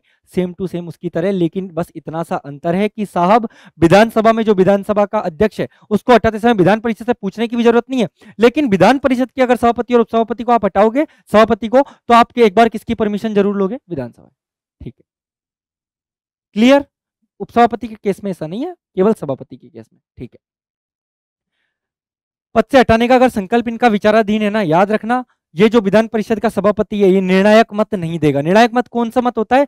जिसमें दोनों साइड के वोट बराबर हो। तब जो अध्यक्ष होता है ना, भले विधानसभा हो चाहे विधान परिषद हो, तब वो अध्यक्ष होता है, उसको वोट करने का अधिकार होता है। तो ऐसे मामले में इनके पास निर्णायक मत का अधिकार नहीं होता, ठीक है। और बाकी ये यूजुअली मत देते ही नहीं है, क्योंकि ऐसे समय ये पीठासीन अधिकारी नहीं रहते जब इन पर पद से हटाने का संकल्प विचाराधीन हो। क्लियर? Clear sir. विधानसभा अध्यक्ष और उपाध्यक्ष के बारे में सेम 182 से लेके 185 जैसे ये बताया। इसमें विधानसभा के अध्यक्ष उपाध्यक्ष की चर्चा है, पद की, ठीक है सर। इनका पद रिक्त होने की बात है, वही मृत्यु, त्यागपत्र, किडनैपिंग कुछ भी हो जाए, यानी एब्सेंट है। अनुपस्थिति में अध्यक्ष का कार्य कौन करेगा? उपाध्यक्ष। और उपाध्यक्ष नहीं है तो विधानसभा द्वारा नियुक्त कोई भी व्यक्ति, ठीक है। 185 में क्या है? पद से हटाने का संकल्प विचाराधीन है, तो निर्णायक मत नहीं देंगे कौन? विधानसभा के अध्यक्ष और उपाध्यक्ष। और क्योंकि ये उस समय पर क्या नहीं रहेंगे सर? पीठासीन अधिकारी।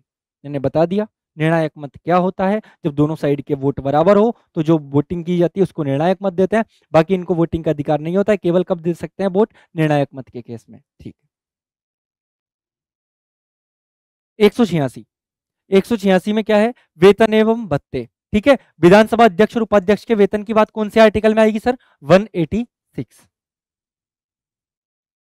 यहां तक तो कोई दिक्कत नहीं है ना आपको? 178 से 181 बस क्लियर बात है। सभापति और उपसभापति की बात आ जाएगी, और उसके बाद क्या? इनका पद खाली हो जाए। पद खाली होने पर बड़े वाला अनुपस्थित है तो छोटा वाला उसका काम करेगा, और उसके बाद दोनों को हटाने का संकल्प विचाराधीन हो तो क्या मामला है? तो 189 से 92 में जैसे विधान परिषद के लिए चलेगा, वैसे ही 178 से 181 जैसे विधान परिषद के लिए चलेगा, वैसे वैसे 182 से लेके 185 तक किसके लिए चलेगा सर? विधानसभा के लिए, ठीक है। 186 में वेतन और भत्ते हो गए विधानसभा अध्यक्ष और उपाध्यक्ष के। उसके बाद 187 में क्या होता है? सचिवालय। विधानसभा का अपना सचिवालय होता है, अपना सेक्रेटरीट होता है, ठीक है। ये चीज भी याद रखनी है, ठीक है सर। उसके बाद 188 में एमएलए की शपथ। जितने भी विधायक होते हैं इनकी शपथ की चर्चा, और इनको शपथ कौन दिलाते हैं? Protem speaker. तो इनकी शपथ की चर्चा है किसके? विधायकों की। ये चीज भी आपको ध्यान रखनी है, ठीक है। गणपूर्ति 1/10 सदस्य जरूरी है कार्यवाही होने के लिए। अगर आज हमारी विधानसभा है 200 सदस्य है टोटल, अगर आप बोलो कि 20 सदस्य में नहीं आए तो कार्यवाही शुरू करे, वो बोलेगा नहीं, कम से कम 20 लोग तो जरूरी है ना, तभी तो कोई डिस्कशन चल पाएगा। तो वो गणपूर्ति कार्यवाही जारी रखने के लिए, ये भी क्लियर। एमएलए की रिक्ति, अगर देखो कब पद व्यपगत होना, वो सारी चीजें इसमें। एक साथ 2 सीटों पर अगर आप चुनाव जीतते हो तो आपको 1 सीटें खाली कर देनी है, ठीक है। नहीं तो आप दोनों से ही हारे हुए मान जाओगे, ठीक है। एक खाली कर रहे, वरना दोनों सीटें खाली हो जाएंगी। तो वही चीज है, अगर आप चुनाव लड़ते हो एक साथ ही 2 पदों पे, मतलब 2 सीटों पे, तो आपको 1 सीट खाली करनी पड़ती है। और वही संसद के केस में 2 सदन हो जाते हैं, दोनों सदनों में अगर आप लड़ते हो तो 1 सदन से खाली करना पड़ता है। ये चीज भी आपको याद रखना है, ठीक है। वहां पर ये सारा का सारा बहुत अच्छे से मैंने बता रखा। 191 में क्या है? विधायकों की अयोग्यता। किस आधार पर? जनप्रतिनिधित्व एक्ट के आधार पर, इनके निर्वाचन पद्धति के आधार पर। अयोग्यता पर अंतिम निर्णय कौन लेता है इनकी के उस आधार पर? कौन लेता है सर? राज्यपाल। लेकिन किसकी परामर्श से? स्टेट इलेक्शन कमीशन के परामर्श से, ठीक है। ये चीज भी याद रखनी है।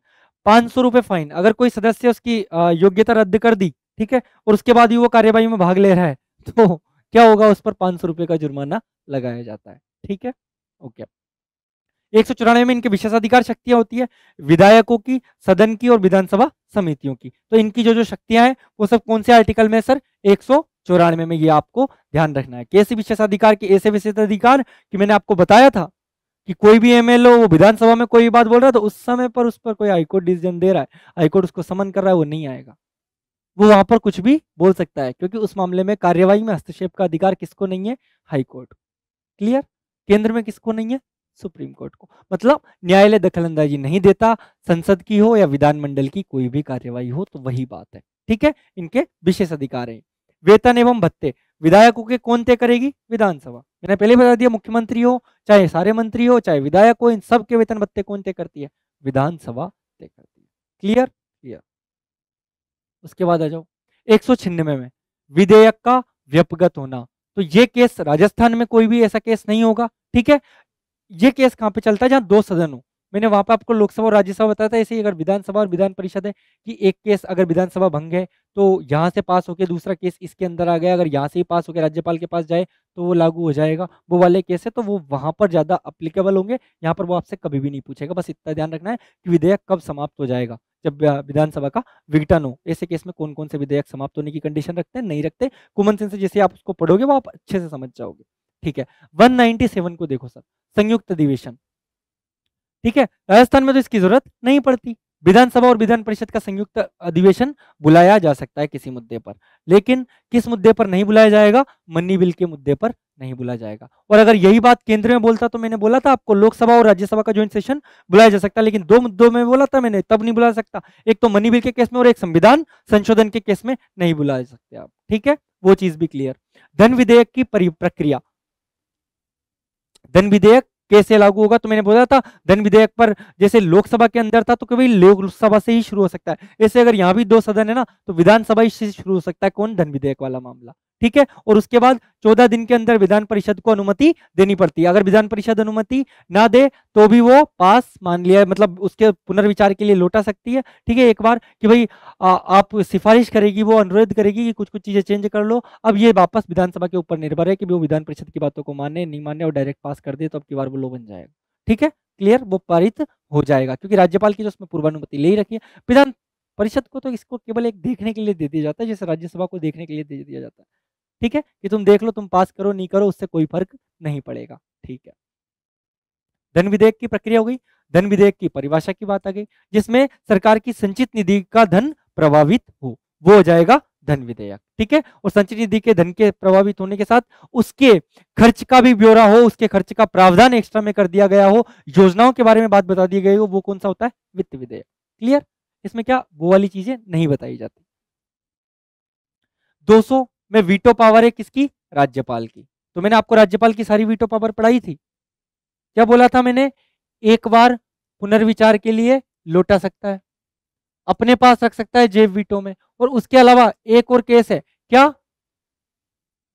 राष्ट्रपति के लिए आरक्षित रख सकता है। ये चीज भी आपको ध्यान रखनी, इसके लिए एक अलग से आर्टिकल आ जाएगा। ये आ गया 201 कि राष्ट्रपति के पुनर्विचार के लिए किसी भी बिल को आरक्षित रखने का अधिकार होता है राज्यपाल को। क्लियर, 201 तक क्लियर। 202 में क्या होता है? बजट। बजट क्या होता है सर? बजट कुछ नहीं होता, एक भाषण होता है। ठीक है, जिसको उस जगह का राज्यपाल के हाथ में होता है। राज्यपाल वित्त मंत्री को देता है, वित्त मंत्री उसको पेश करता है, वित्त मंत्री उसको पढ़कर सुनाता है कि अब ये करेंगे, इस बार 5 लाख स्कूल बना देंगे हैं, इस बार 5 करोड़ लोगों को रोजगार दे देंगे, इस बार इतनी सारी चीजें कर देंगे। भाषण होता है और कुछ नहीं होता, इसके अलावा सब बकवास। भाषण दे दिया, क्लियर। उसके बाद क्या होता है? अब ये आता है बजट के बाद प्राक्कलन होता है, उन मंत्रियों को उसकी कॉपी दे दी जाती है कि ठीक है ये कॉपी पकड़ो, अब बोलो ये जो भाषण दिया इनको पूरा करने के लिए, जैसे शिक्षा मंत्री को बोलेंगे 5 लाख स्कूलों का जो भाषण दिया उसको पूरा करने के लिए कितना पैसा चाहिए वो बताओ। तो प्राक्कलन में क्या है?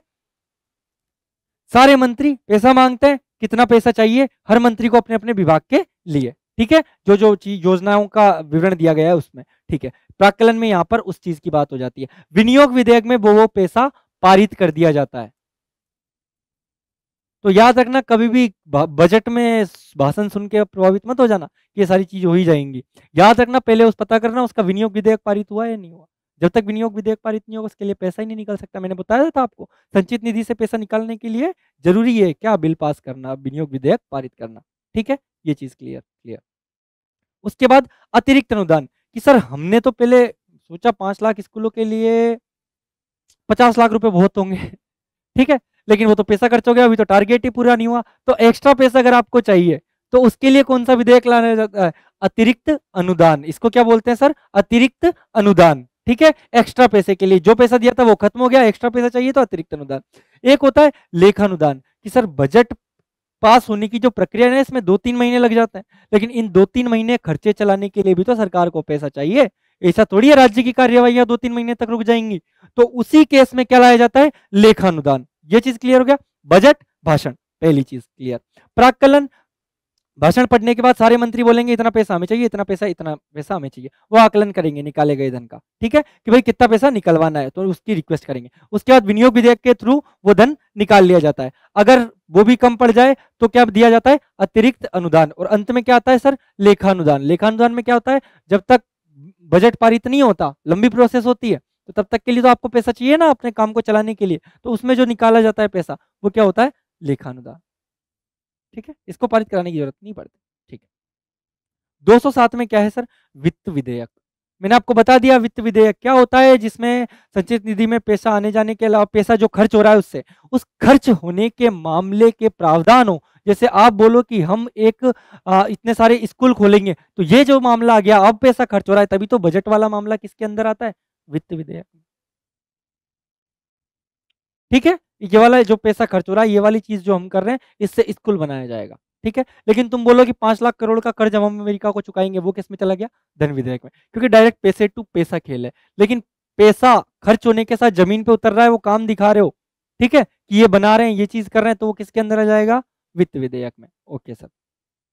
208 में कार्यविधि और संचालन के नियम, विधानसभा अपने ही नियम बनाएगी कार्यविधि और संचालन के। ठीक है, विधानसभा अध्यक्ष तय करते हैं कि कितने से घंटे की कार्यवाही होगी, कितने घंटे तक ये चीज काम चलेगी, आज इतने घंटे का सदन के अंदर कार्यवाही बैठेगी, तो वो सारे नियम कायदे कानून 11 से 12 कौन सा आवर होगा, प्रश्न आवर 12 से 1 जीरो आवर होगा, वो सारी चीजें जो उधर मैंने संसद में पढ़ाई थी आपको, वैसे के वैसे इधर के अंदर विधानमंडल यानी विधानसभा के अंदर ये सारी चीजें की जाती है, कार्यविधि और संचालन के नियम। वित्तीय मामले 209 के अंदर क्या है, ऐसे मामले जिनको डायरेक्ट नेताजी लोग इतने पढ़े लिखे थोड़ी होते हैं, उन्हें तो भाषणों से ही फुर्सत नहीं मिलती, तो ऐसे मामले ना पहले समितियों को दिए जाते हैं कि यार पैसे का मामला है, वित्त का मामला है, आप एक बार चेक करो, सारी चीजें रिपोर्ट पढ़ के सारी चीजें सबमिट करके फिर लास्ट में हमें दो। तो ऐसे मामले ना पहले किसके समक्ष रखे जाते हैं, विधानसभा समितियों के। अब ये समितियां ही फिर इन मामलों की एक एक की जांच करती है जाके। क्लियर। 210 में क्या है, भाषा, राज्य में यूज होने वाली, कि भाई इस राज्य का जो सदन है, जैसे हमारी विधानसभा, इसके अंदर यूज होने वाली भाषा की चर्चा है। और सदन में तो क्या होगा, जैसे केंद्र के अंदर कौन सी भाषाएं यूज हो सकती है, हिंदी इंग्लिश, हमारे यहाँ भी कौन सी हो सकती है, हिंदी और इंग्लिश। लेकिन अगर कोई सदस्य चाहे तो वो मातृभाषा में भाषण दे सकता है, लेकिन उस सदन के अध्यक्ष की उसको क्या लेनी पड़ेगी, परमिशन, यानी कि अनुमति। उस सदन के अध्यक्ष की अनुमति लेने के बाद वो अपनी मातृभाषा में भाषण दे सकता है, अदरवाइज नहीं दे सकता। कौन कौन सी लैंग्वेज में दे सकता है सर, हिंदी में भी दे सकता है और इंग्लिश में भी दे सकता है। Clear clear. 211 211 में क्या प्रावधान है कि विधानसभा कभी भी कोर्ट के मामले में हस्तक्षेप नहीं करेगी, कोर्ट की जो कार्यवाही है उसके मामले में हस्तक्षेप नहीं करेगी। और 212 में यह है कि सर कोर्ट है ना, वो कभी विधानसभा की कार्यवाही में हस्तक्षेप नहीं करेगी। फिर से भाई मामला आ गया कि विधानसभा की कार्यवाही के बीच में दखलंदाजी देने का मतलब नहीं है आपको, हम यहाँ पर कोई भी भाषण दे सकते हैं, कोई भी बयान दे सकते हैं, कुछ भी कर सकते हैं। ठीक है, क्योंकि हम प्रॉब्लम्स को रखा है तो कई बार टंग स्लिप हो जाती है ऐसे केस में। ठीक है, उसके बाद 213 में क्या है, राज्यपाल के अध्यादेश जारी करने की शक्ति। सत्र चल रहा हो अगर विधानसभा का तो 6 सप्ताह 6 सप्ताह यानी 42 दिन, 42 दिन के अंदर पास हो जाना चाहिए वो। ठीक है, और अगर सत्र नहीं चल रहा हो तो 6 महीने के अंदर। ठीक है, मान लो सत्र चल रहा है तब भी कोई इमरजेंसी केस आ गया, उस समय सारे विधायक बाहर हैं, तो उस केस में आपको तुरंत राज्यपाल को कोई कानून बनाने की जरूरत पड़ेगी तो वो अध्यादेश जारी करके बना देगा। शर्त क्या है, 6 वीक के अंदर अंदर उसको वापस विधानसभा से पास करवाओ। अगर विधानसभा का सत्र नहीं चल रहा तो आपको पता है जब विधानसभा भंग होती है उसके बाद 6 महीने के अंदर अंदर उसके इलेक्शंस करवा लिए जाते हैं। तो इसलिए प्रावधान ये किया गया है कि सर 6 महीने के अंदर अंदर उसको पास होना जरूरी है, फिर अगर विधानसभा का सत्र नहीं चल रहा हो या विधानसभा विघटित हो तो। ठीक है, क्लियर। राज्य की निधियां, राज्य की एक तो संचित निधि होती है, सारा राजस्व, ठीक है, प्लस ऋण, इनसे जो पैसा आता है वो सब संचित निधि से। इससे पैसे निकालने के लिए विनियोग विधेयक, अनुपूरक अनुदान पारित करना पड़ता है। मैंने आपको बता दिया था कि सर विनियोग विधेयक क्या होता है, बजट के लिए जितने मंत्रियों ने प्राक्कलन में बताया कि कितने पैसे चाहिए, उसको निकालने के लिए विनियोग विधेयक पारित किया जाता है। अनुपूरक अनुदान क्या बोला था मैंने कि पैसा खत्म हो गया, ठीक है, विनियोग विधेयक से जितना निकाला था, ठीक है, इस केस में हमें और ज्यादा पैसा चाहिए, दोबारा आएगा तो उसको बोला जाएगा था अनुपूरक अनुदान। ठीक है, तो ये सब किससे निकलेगा, संचित निधि से।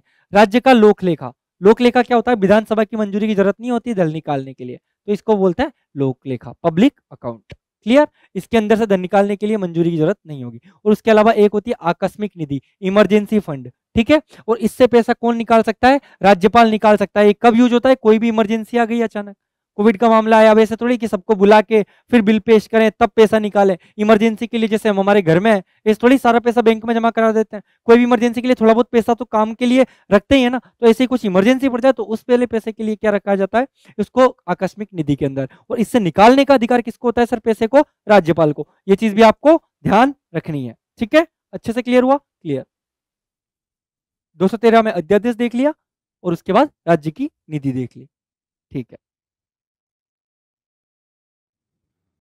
उसके बाद आपकी देख लो क्या होती है सर, हाई कोर्ट। ठीक है, आर्टिकल, हाई कोर्ट के आर्टिकल कहां से कहां तक चलेंगे, 214 से लेके 231 तक। क्लियर। उच्च न्यायालय, प्रत्येक राज्य के लिए एक उच्च न्यायालय होगा, ये प्रावधान है 214 में। वर्तमान में कितने उच्च न्यायालय सर भारत में? 25 उच्च न्यायालय, 25 हाई कोर्ट है। 7वां संविधान संशोधन अधिनियम कब आया था सर? 1956, 1956 में। इसमें क्या प्रावधान किया गया था कि सर दो या दो से अधिक राज्यों या यूनियन टेरिटरी का एक संयुक्त उच्च न्यायालय हो सकता है, जैसे राज्यपाल हो सकता है वैसे ही हाई कोर्ट ज्वाइंट हो सकता है, तभी तो 25 है।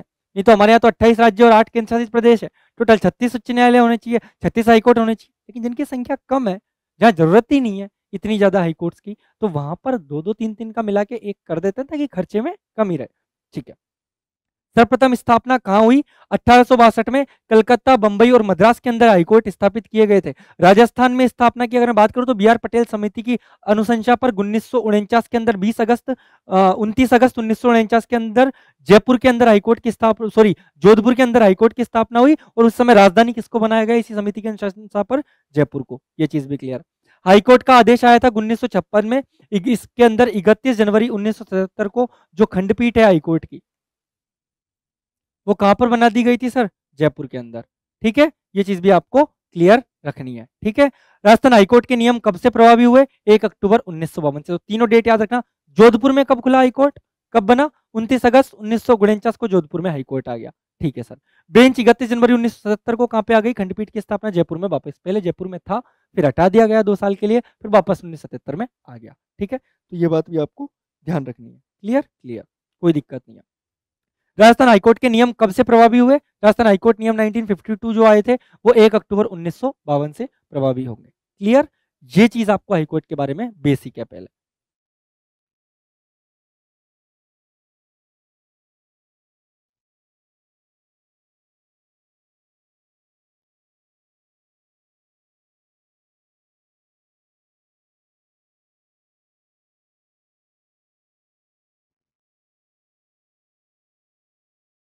ठीक है, 214 में ये चीज बेसिक मैंने बता दी। उसके बाद देख लो सर, अभिलेख न्यायालय।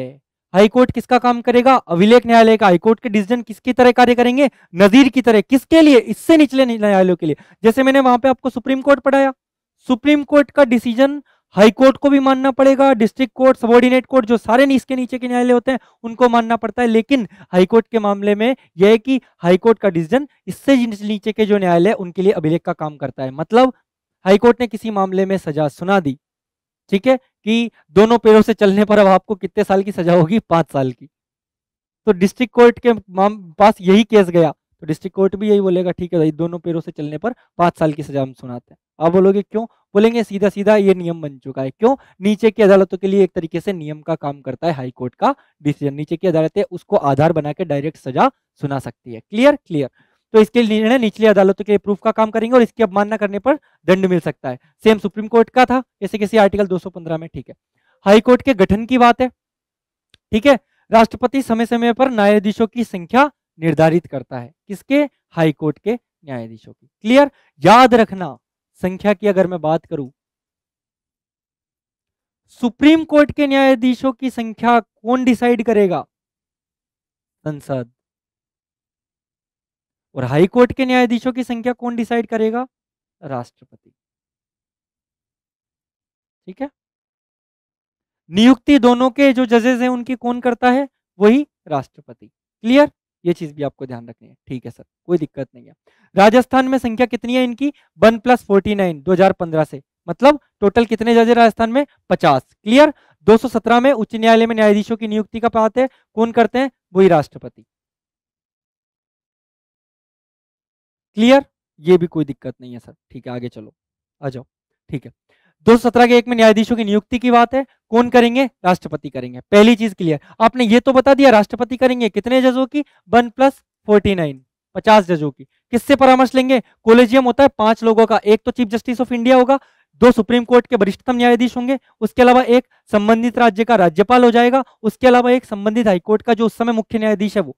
इन 49 की करनी है तो। ठीक है, और 1+49 मतलब मुख्य न्यायाधीश की भी करनी है तो जो अगला बनेगा उससे पहले जो उस समय बैठा हुआ है ना कुर्सी पे, वो वाले मुख्य न्यायाधीश इसकी बात बताता है। ठीक है, तो ये 5 लोग होंगे कोलेजियम में, यही राष्ट्रपति को बोलेंगे, उसी को नियुक्त करना पड़ता है हाईकोर्ट में। ये नहीं राष्ट्रपति अपनी इच्छा से या प्रधानमंत्री के कहने से कर देगा, नहीं, न्यायपालिका को अलग रखा गया है। किससे? कार्यपालिका से। ये हमेशा याद रखना, शक्ति पृथक्करण यही कहता है। ठीक है, आधार क्या बनाया जाता है सर? वरिष्ठता को इसमें आधार बना के रखता है। किसको आधार बनाते हैं? वरिष्ठता को। कार्यकाल कितना होता है मैक्सिमम? 62 वर्ष का। और 217(1) के तहत त्यागपत्र किसको देते हैं? ये राष्ट्रपति को। किसको त्यागपत्र देंगे सर? राष्ट्रपति को। ये चीज भी क्लियर है। 217(2) के तहत हाईकोर्ट के न्यायाधीशों की योग्यता, भारत का नागरिक होगा, ठीक है। हाईकोर्ट में 10 साल वकालत करी हो, ठीक है, मतलब सॉरी, हाँ, हाईकोर्ट के अंदर वकालत करी हो, डिस्ट्रिक्ट कोर्ट में भी वो 10 साल वकालत करी हो, ठीक है, यानी वो 10 साल न्यायिक पद पर रहा हो राज्य के, एक ही बात है, ठीक है, क्लियर। और चौथा क्या बोल सकते हैं अपन? डिस्ट्रिक्ट कोर्ट में 5 साल जज रहा हो, ठीक है। तो इस बेसिस पे हाईकोर्ट के न्यायाधीशों की योग्यता है।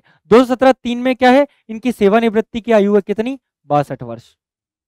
कितनी? 62 वर्ष, ठीक है। तो 62 साल की उम्र पर ये रिटायर हो जाते हैं। सुप्रीम कोर्ट के कितने पर होते हैं सर? 65 वर्ष की उम्र पर। क्लियर? क्लियर सर, कोई दिक्कत नहीं। 217(4) में इनको हटाने की प्रक्रिया है। सुप्रीम कोर्ट के चीफ जस्टिस को जिस बेसिस पर हम हटाते हैं उसी बेसिस पर है। क्लियर? ये बात भी आपको ध्यान रखनी है। तो इनको हटाने का प्रस्ताव भी कहां जाएगा? सीधा पार्लियामेंट में। राज्य विधानमंडल का लेना देना नहीं है कि राज्य विधानमंडल चाहे तो हाईकोर्ट के न्यायाधीशों को हटा दे, नहीं। और वहां पर मैंने सुप्रीम कोर्ट जो पढ़ाया है आपको, उसके अंदर क्लियर कट ये सारी चीज बता दी है कि 100 सांसद लोकसभा से, ठीक है, 50 सांसद राज्यसभा से, ये लिखकर प्रस्ताव देंगे, ठीक है। याद करो वो सारा कंप्लीट मामला। तो नहीं 60 होते हैं यहाँ, 50 नहीं 60। हाँ, ये पहले प्रस्ताव लिख के लाएंगे, फिर प्रस्ताव के बाद में वो किससे पास होगा? 2/3 of present and voting plus तात्कालिक का, सॉरी, कुल का 50%। कुल सीट जितनी है, जैसे लोकसभा कितनी है? 543, तो 543 का 50%। दोनों से पास होना चाहिए, पहले लोकसभा से, फिर राज्यसभा से, फिर 3 सदस्यों की कमिटी बैठती है, ठीक है। कंप्लीट वहां पर ये सारी चीज मैंने अच्छे से बता दी है। तो इनको हटाने की प्रक्रिया समझ लो। वो आपसे यहाँ पर तो एग्जाम में यहाँ पे इसके प्रावधान नहीं पूछता वो कभी। यहाँ पर क्या बोलेगा? सीधा स्टेटमेंट में लिखेगा सुप्रीम कोर्ट के सीजीआई को हटाने के समान, और सीजीआई को हटाने की प्रक्रिया वहां पर सीजीआई वाले चैप्टर में अच्छे से बता रखी है, ठीक है। 218 के अंदर अगर मैं बात करता हूँ, सुप्रीम कोर्ट के आर्टिकल 124 के 4 और 5 हाईकोर्ट पर भी लागू होंगे। तो सुप्रीम कोर्ट के कुछ उपबंध हैं जो हाईकोर्ट पर ऐसे कैसे लागू होते हैं। ये बात किसमें बोली है? आर्टिकल 218 में। 219 में क्या है? हाईकोर्ट के जो न्यायाधीश होते हैं ना, इनको नियुक्ति करके तो कौन भेजेगा इधर? इधर से राष्ट्रपति, कि जाओ इधर जाओ, इधर जाओ, इधर जाओ, ठीक है, लेटर ले आओ अपने अपनी जगह जाके। और यहाँ पर जो तुम्हारा राज्यपाल है उसको बोल दो, वो तुम्हें शपथ दिला देगा। तो राज्यपाल को तीसरी अनुसूची के प्रारूप के अनुसार, ठीक है, इनको शपथ दिलाते हैं कौन? राज्यपाल। राज्यपाल को कौन शपथ दिलाता है? हाईकोर्ट का चीफ जस्टिस। तो ये दोनों एक दूसरे को क्या काम करते हैं? शपथ दिलाने का। लेकिन इन दोनों की नियुक्ति कौन करता है? लेटर कौन जारी करता है? राष्ट्रपति। क्लियर? क्लियर, ठीक है। 220 में क्या है? सेवानिवृत्ति के बाद सर ये ना तो वकील का काम कर सकते हैं, क्योंकि आप सबसे बड़ी अथॉरिटी स्टेट की उसके अंदर काम कर रहे हो, ठीक है, उसमें जज का काम कर रहे हो, ठीक है, और उसके जज से आप रिटायर हो रहे हो, तो फिर आप सीधा या तो सुप्रीम कोर्ट में जज बनो, या फिर आप वकील का काम नहीं करोगे, और साथ में आप लाभ का पद उसके बाद कोई भी ग्रहण नहीं कर सकते, ठीक है। ये चीज ध्यान रखनी है, किसी भी अथॉरिटी के अधीन काम ऐसे आप नहीं करोगे। 221 में इनके वेतन की बात है। मुख्य न्यायाधीश का होता है 2.5 लाख रुपए पर मंथ। अन्य न्यायाधीशों का कितना होता है सर? 2,25,000 रुपए पर मंथ। इनका वेतन राज्य की संचित निधि से लिया जाता है, और पेंशन जो होती है वो केंद्र की संचित निधि से दी जाती है। याद रखना, मोस्ट इंपोर्टेंट है।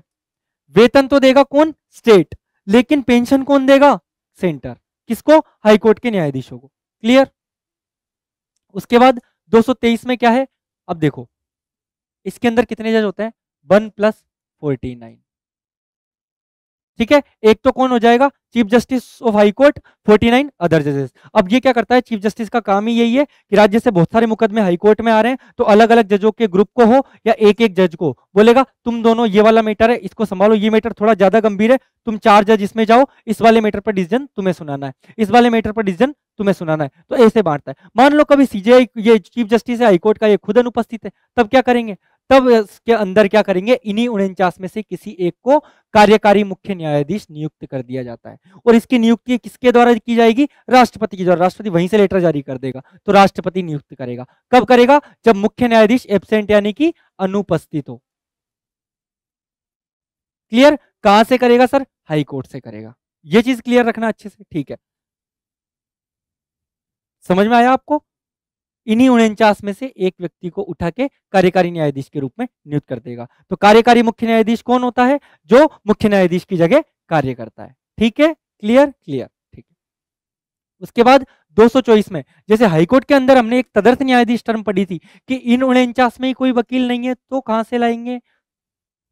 तो उसको लाया जाता है हाईकोर्ट का ही कोई एडवोकेट है उसको बना देंगे, या इनकी नजर में कोई प्रमुख विधिवेत्ता है उसको बना दिया जाता है। तो इनकी नियुक्ति भी कौन करते हैं? राष्ट्रपति। कब करेगा? जब काम का बोझ बढ़ जाए, ठीक है, या फिर इनके अंदर से कोई अनुपस्थित हो, तो ऐसे केस में अपर न्यायाधीश की नियुक्ति कर दी जाती है। इनको कहां से लिया जाता है? हाईकोर्ट के, हाईकोर्ट से अपन उठा लेते हैं। ठीक है, किसके केस में? 49 जजों के केस में।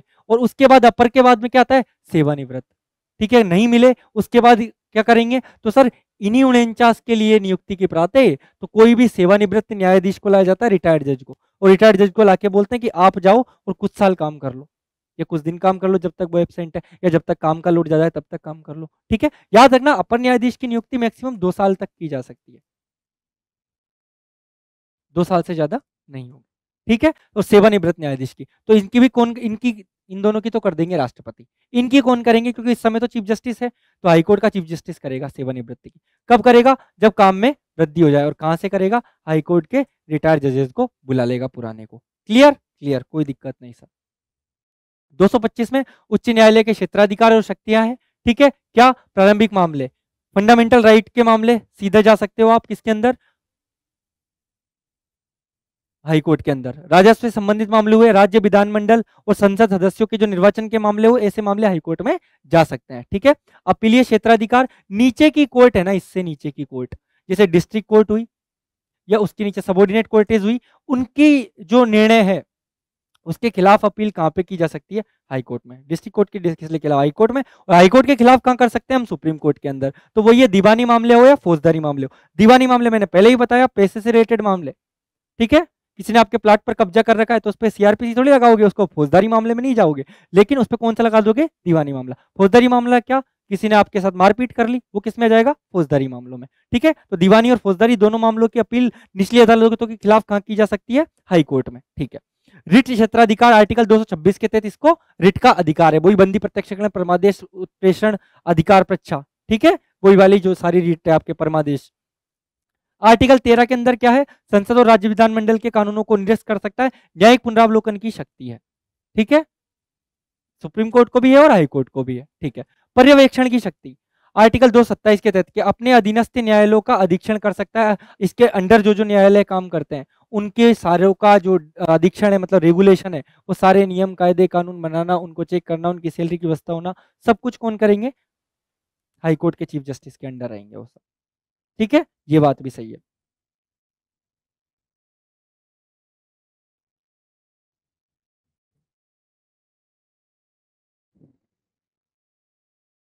आर्टिकल 228 हाईकोर्ट संवैधानिक महत्व के मामलों को अधीनस्थ न्यायालयों के माध्यम से अपने पास मंगवा सकता है, कि नीचे के अदालत में कोई मामला चल रहा है लेकिन वो नेशनल इंटरेस्ट का या कॉन्स्टिट्यूशन के इंटरेस्ट का है, तो उसको अपने पास मंगवा सकता है कि इसकी सुनवाई तुम मत करो, हमें दो, मैं करूंगा ये काम। ठीक है, 229 में अधिकार और सेवक व्यय की नियुक्ति चीफ जस्टिस ऑफ हाईकोर्ट करता है। ठीक है, नीचे के न्यायालयों को अधीक्षण करने की शक्ति, मतलब नीचे के न्यायालयों को डायरेक्ट कर सकता है, उनको बता सकता है कैसे काम चलेगा कैसे नहीं चलेगा।